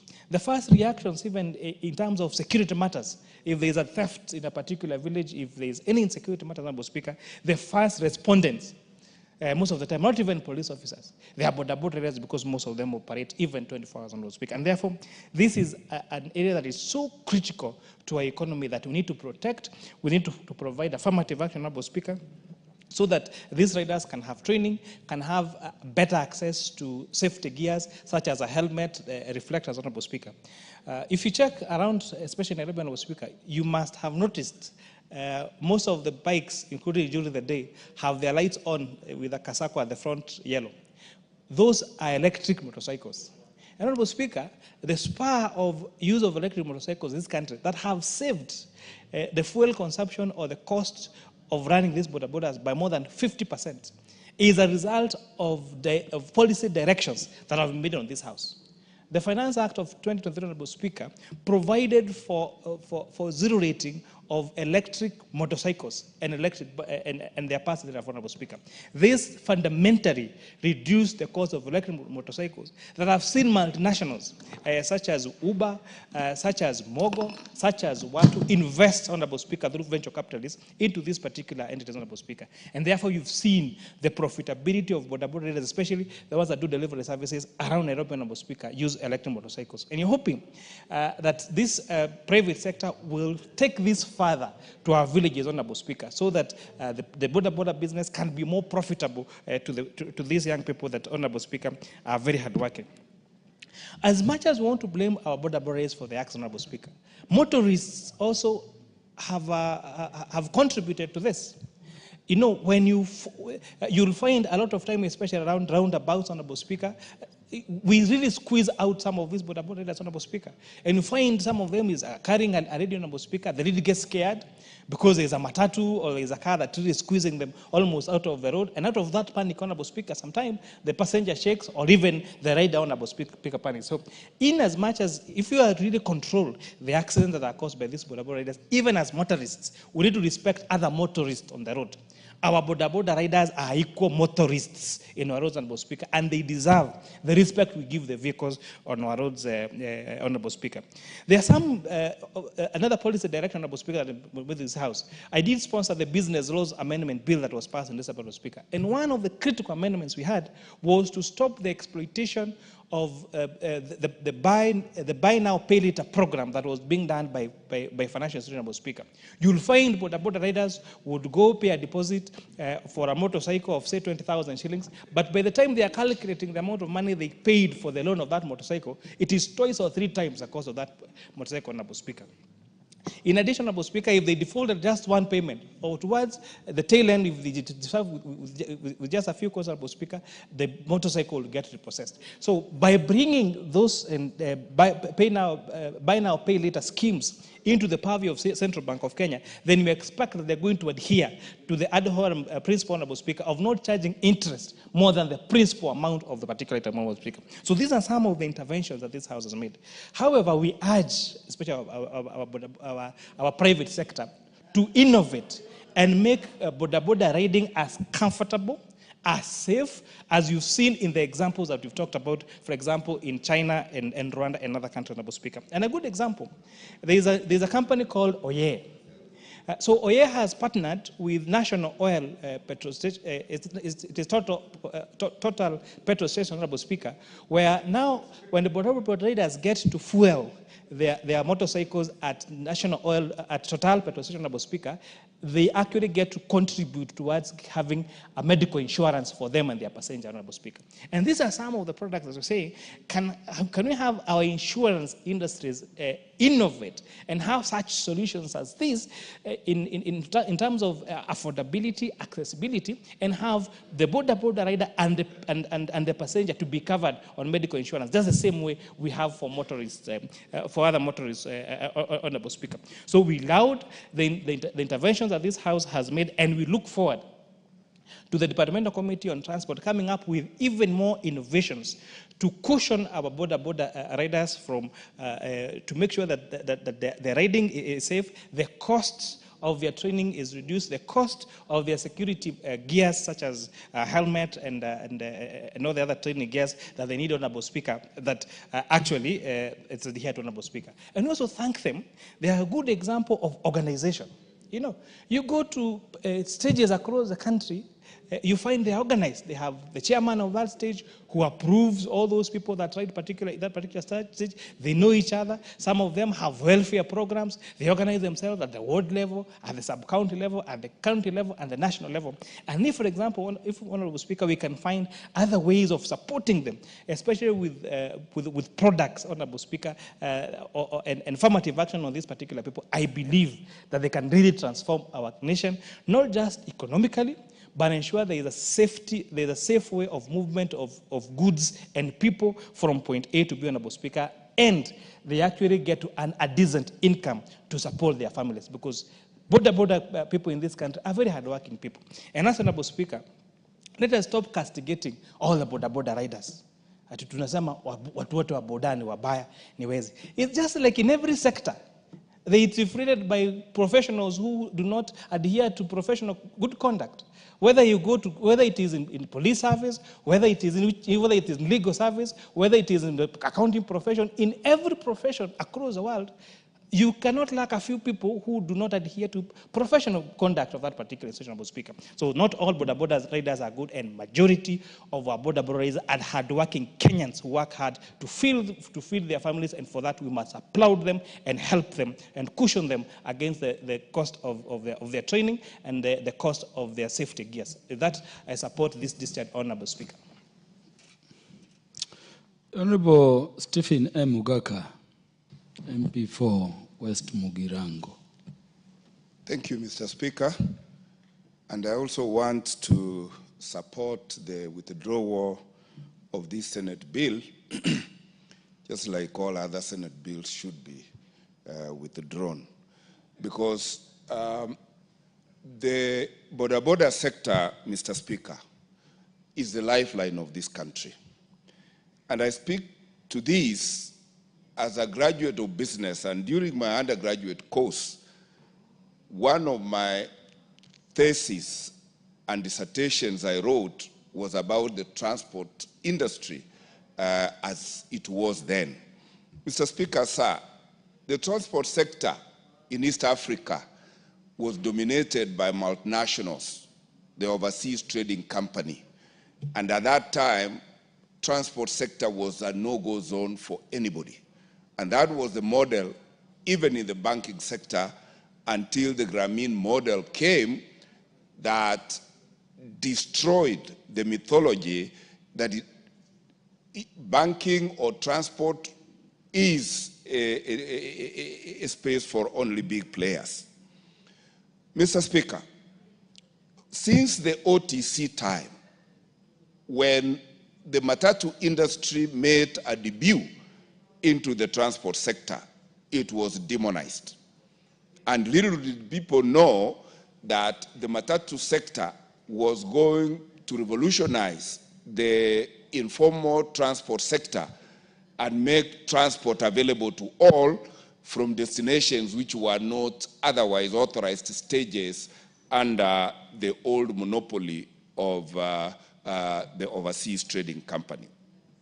And it has evolved, and today the border sector has even liberalized the transport sector and even made it passenger friendly so that you can be picked from house to destination and from your destination to the house. And therefore, any attempt to suffocate the growth of the border sector would be going in the wrong direction.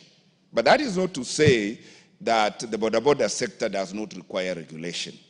In fact, when I went to China, Mr. Speaker, sir, and I thank it to this 13th Parliament, and I wouldn't mention that Fatuma, who is not here, was with me during that trip. I did see that the border sector has gone down to even having border hires, just like we have car hires, where you do not need to own a border to use one to move from destination to destination. And that is why, Mr. Speaker, any regulatory legislation that is not border and passenger-centric, that would be a regulation in the wrong direction. How I wish that this country, under the CBC education program, trained all our learners on how to use borders, how to license our learners as they get out of school, they are able to ride and they are licensed to ride borders, so that we can have transport. When you go to Kigali, you see there is a lot of sanity in this industry, the border industry. So if there is streamlined, rules are put in place, I know it's an organized institution. They have leadership right from the village, sub-county to county levels. If they can be put together, they be taught on so many things, on road safety, that one will be very good for them, because most people, livelihoods of our people in the villages, and even in big towns, even in Nairobi here, I normally see when there's big jam, most people use the border riders to be moved from point A to point B. Even before this Mombasa getting to the airport, it used to be a nightmare before the new roads came up. People used to jump onto borders to rush them to the airport. So let us not look at border as a menace or as a problem. The border sector must have rules that can govern. They do the way the Rwanda is doing. They carry only 2 people, and the 2 people should have helmets Both of them should have helmets and good reflectors so that at least they are seen when other motorists, when it's dark, when other motorists are using it. And also, Kera should do, or the counties should do good pathway for border riders, because it's becoming a problem on highways. You see them all over. They become, people look at them as a nuisance. But I think if it is streamlined properly, Mr. Speaker, this is one of our major employment organizations. So, Mr. Speaker, I think Khalwale feared the repercussion, because in every village there is a border rider, even in every home. So I think by pulling it out, I think it is a good idea, but the Minister of Transport, the minister, should regulate, give rules out, set rules out on how the border sector should be governed, so that we minimize on accidents on the roads, we minimize a lot of robbery, we minimize, because people are looking at border riders as thugs. Some people are looking at them as, like most normally say that they're the ones who rape young girls, they impregnate school-going children, but let us take border to be one of the best employer, the best institution that is employing so many of our people. So let us support this industry and put in the necessary rules and the necessary issues that can make it run. I remember, may God rest his soul in eternal peace, the man by the name Michuki Rules, when he came out. I think the minister of this transport ministry should come up in that manner.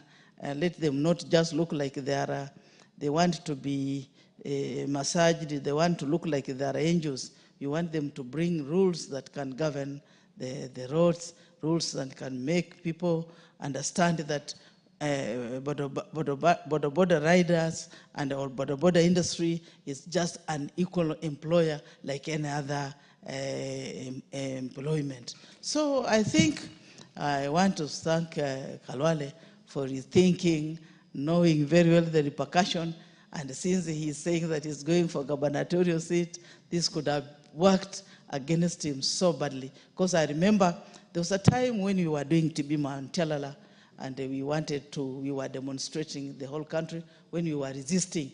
I remember when he came to Vihiga to assist me to demonstrate, and they had marked him. Honorable Kajwang knows that very well. He jumped, Khalwale jumped onto a border, and he escaped the OCS from arresting him. So these border services, they are good. As much as we may think that they should be stopped or they should be banned, but the border riders are doing a good job, and they saved Khalwale that day from being arrested.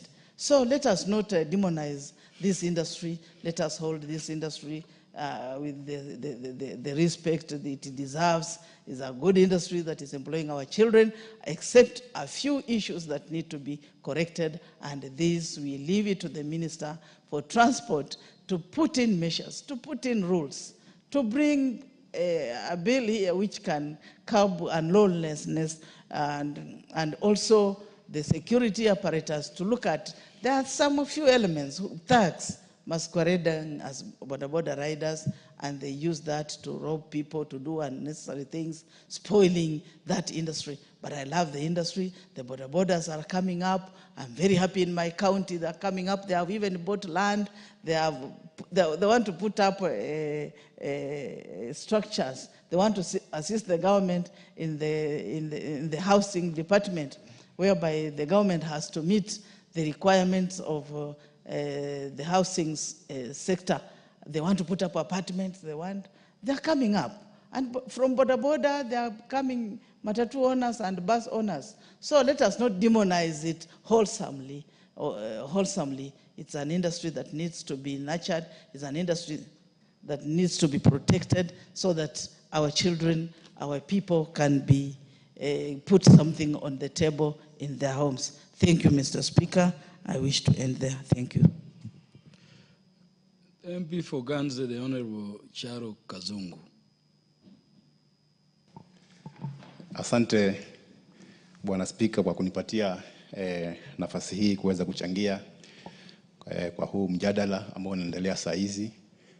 Kwanza kabisa pia nataka nimshukuru na nipongeze Bwana Kawale kwanza kwa kuweza kuja na mswada kama huu, hata japokuwa amesema kwa tuweze kuondoa, lakini ni mswada muhimu sana tukizingatia kwamba sekta ya bodaboda nchini Kenya imechangia pakubwa sana kuimarisha uchumi wetu. Mara nyingine wanajiuliza kama haingekuwa ni hii sekta ya bodaboda, hawa vijana wetu wengi ambao wanatoka mashule saizi wangekuwa wanafanya kazi gani? Kwa sababu tunavyojua hali ya uchumi katika nchi yetu si nzuri vile.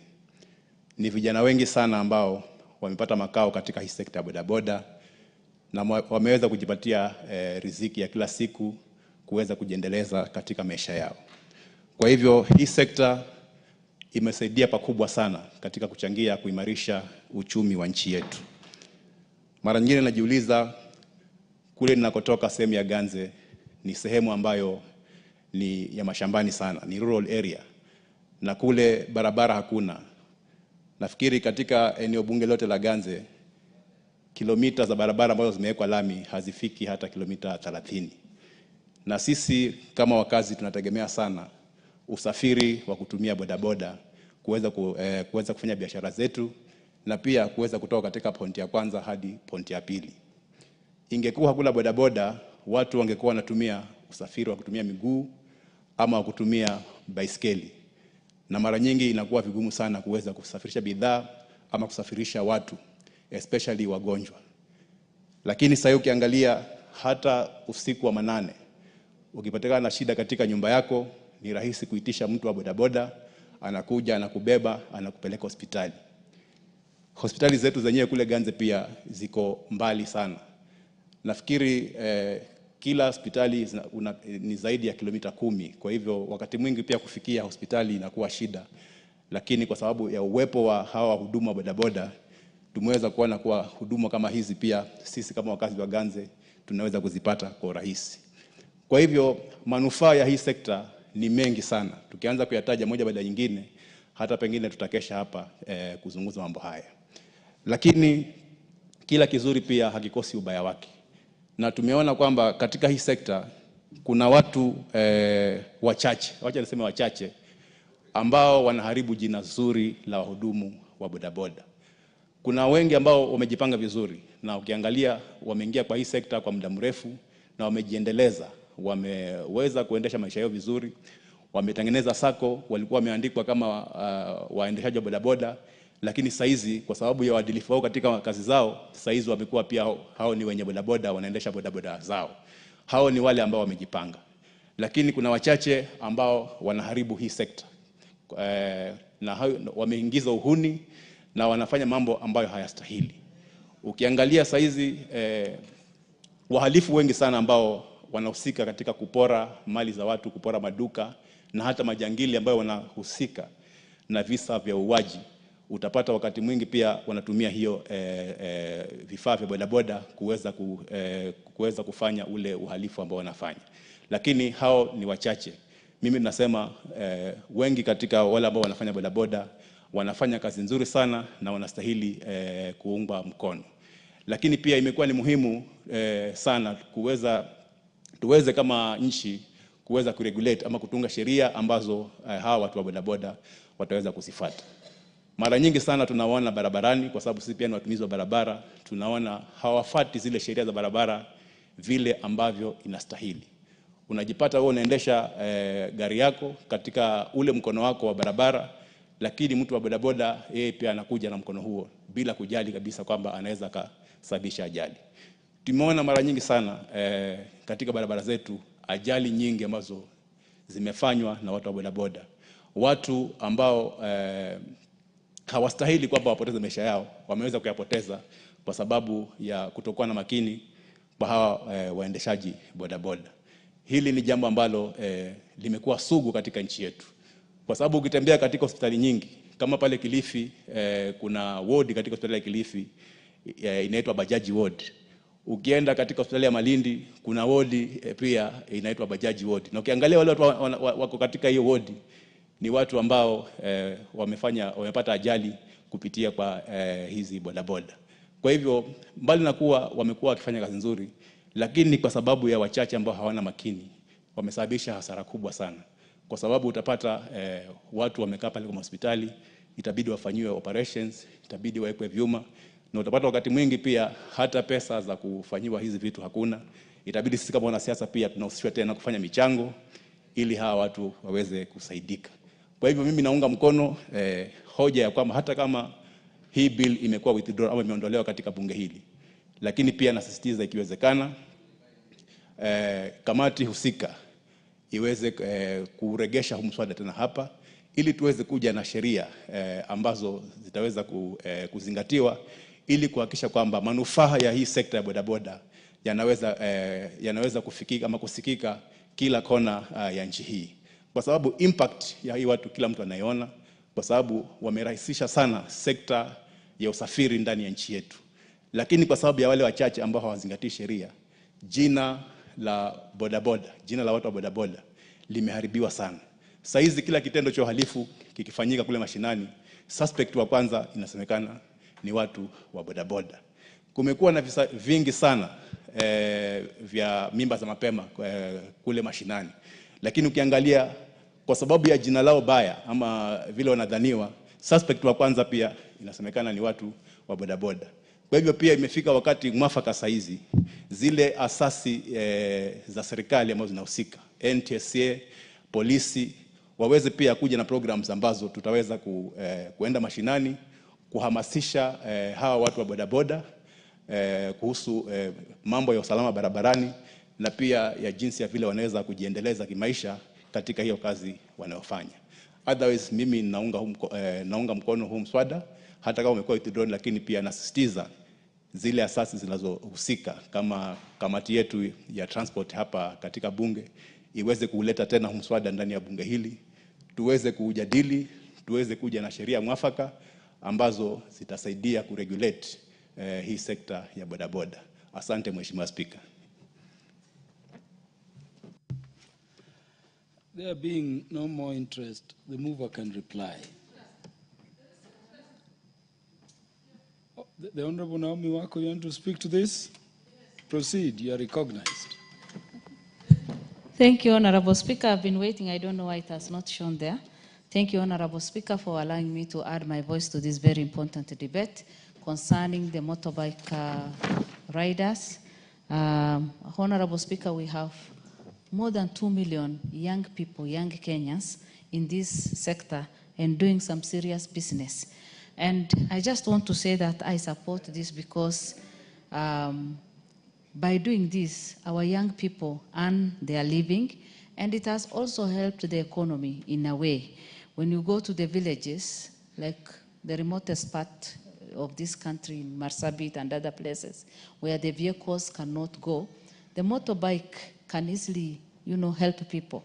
And even at night when, mothers want to deliver and they cannot, get vehicles, these motorbike riders, boda riders, they come and, someone can easily be taken to hospital and they get some medical attention, and they also earn their living. Honorable Speaker, in our country, there are many families who depend on boda riders. And that is why today we cannot ignore this sector in our country, because this is where they earn their living, and we need to come up with policies that can take care of them, policies that can give them enough security, policies that can make sure that, we have given them enough insurance, we have given them all that they need, and they are well protected in our country.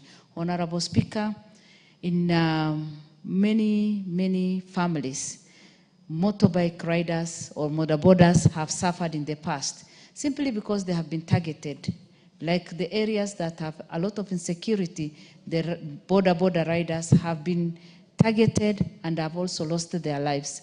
And that is why today we need to come up with ways that they can be secured, their lives can be secured, and make sure that we have laws in place that even when they ride at night, they are safe enough.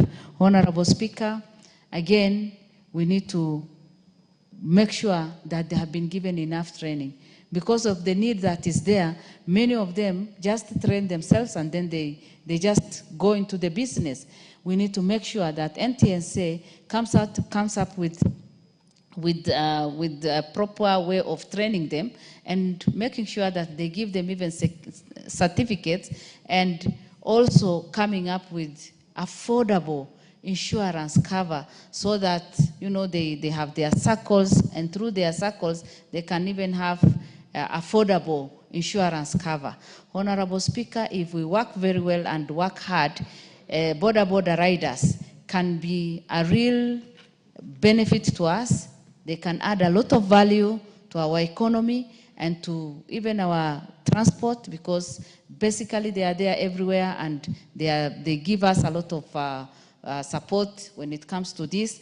And mine is just to say that I support this, and let us make sure that we put policies in place to support them and to guide them, give them security, give them training, make sure that we minimize, we come up with laws that guide them on how to, ride, and also make sure that we give them enough or the gears that they need to have on, so that in case of any accident, then they are well protected. Honorable Speaker, we need to also have their data.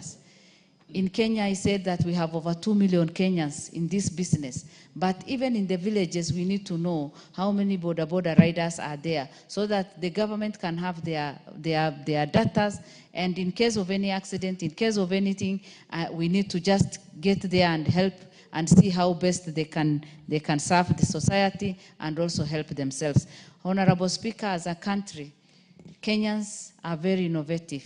Young Kenyans are dying because they have no employment, they are depressed. Some of them commit suicide because they cannot afford even to buy a motorbike and ride a motorbike. We need to come up with ideas that can help our young people to even have motorbikes, so that they can be able to buy them on loan and give back their money, so that, because that is the only easy way we can create employment for our people. With those few remarks, Honorable Speaker, I support and I encourage us to contribute to this and make sure that this is turned into law for us to assist our border riders. Thank you. Honorable Imase, I'll give you 2 minutes. We have overshot time because I want the mover to reply to this motion. Okay, thank you, Honorable Speaker, for the opportunity. Honorable Speaker, I also arise to support the withdrawal of this bill by Honorable Boni Halwale. Honorable Speaker, the border sector is a very important sector that contributes enormously to the economy. There are many. They must be recognized and they must be supported. Honorable Speaker, when this bill was introduced in the Senate, there was a lot of uproar about the bill.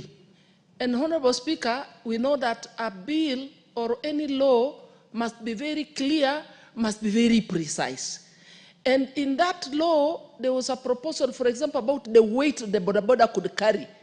And in fact, I was looking at myself and I said, even as slim as I am weighing 70 kg. So when you talk of not more than 50, how would they be able to determine?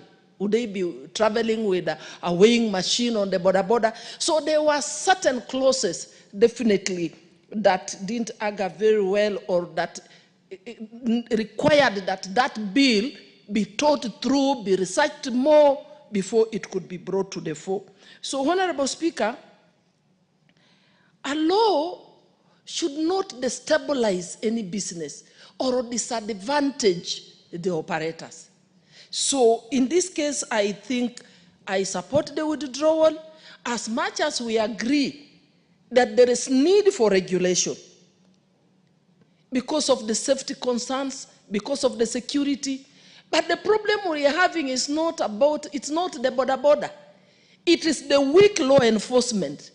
It is the corruption that has culminated into impunity, accidents on our way, or on the roadsides, and all this insecurity we are seeing. It's because of weak law enforcement. So we cannot blame this on the borders.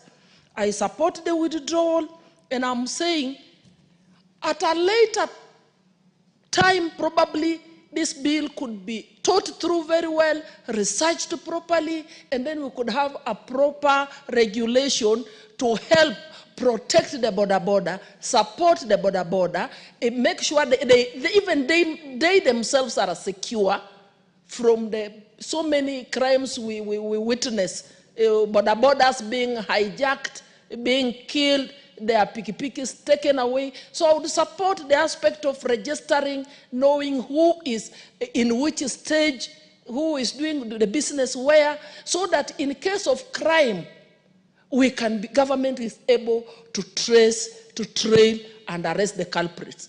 But this is a sector that has accommodated so many of our youths.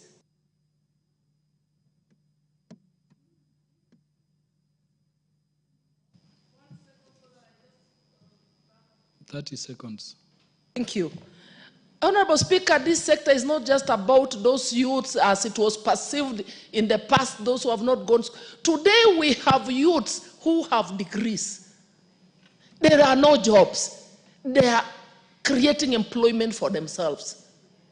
So we must support these young people, provide the security, provide the environment to allow them to thrive in whatever they are trying to do. Thank you, Honorable Speaker. I support the withdrawal. Thank you, Honorable Imase. The Honorable Tom Joseph Francis Kajwang to reply, there being no further interest.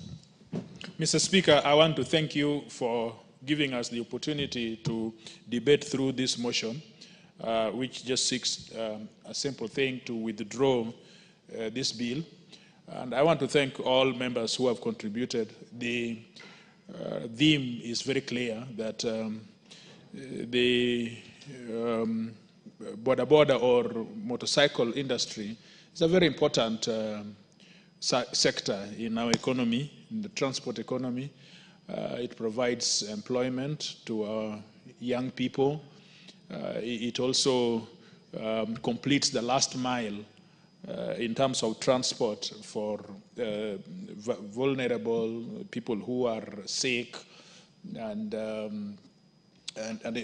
security. And so I have seen several chiefs. The only means that they can be able to reach their people is through border. So that is providing security, including people in combat. And so that is very clear. But on the other side, we see a sector which is in chaos, shambles. It is a threat of security.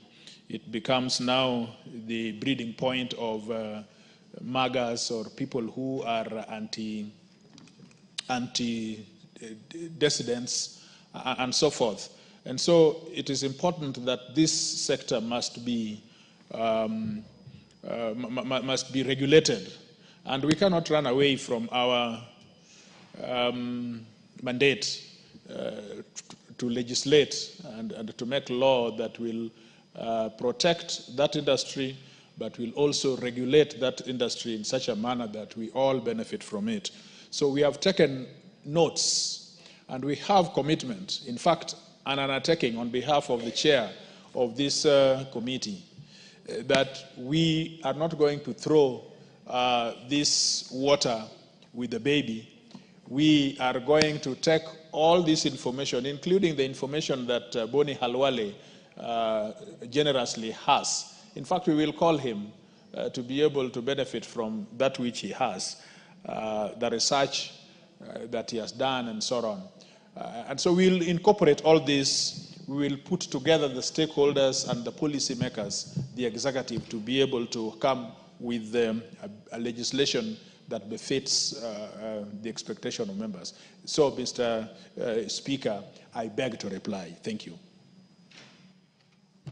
For the convenience of the House, the putting of the question to this motion is deferred to a future date when it shall be scheduled for consideration by the House through the House Business Committee. Let's be upstanding, honorable members.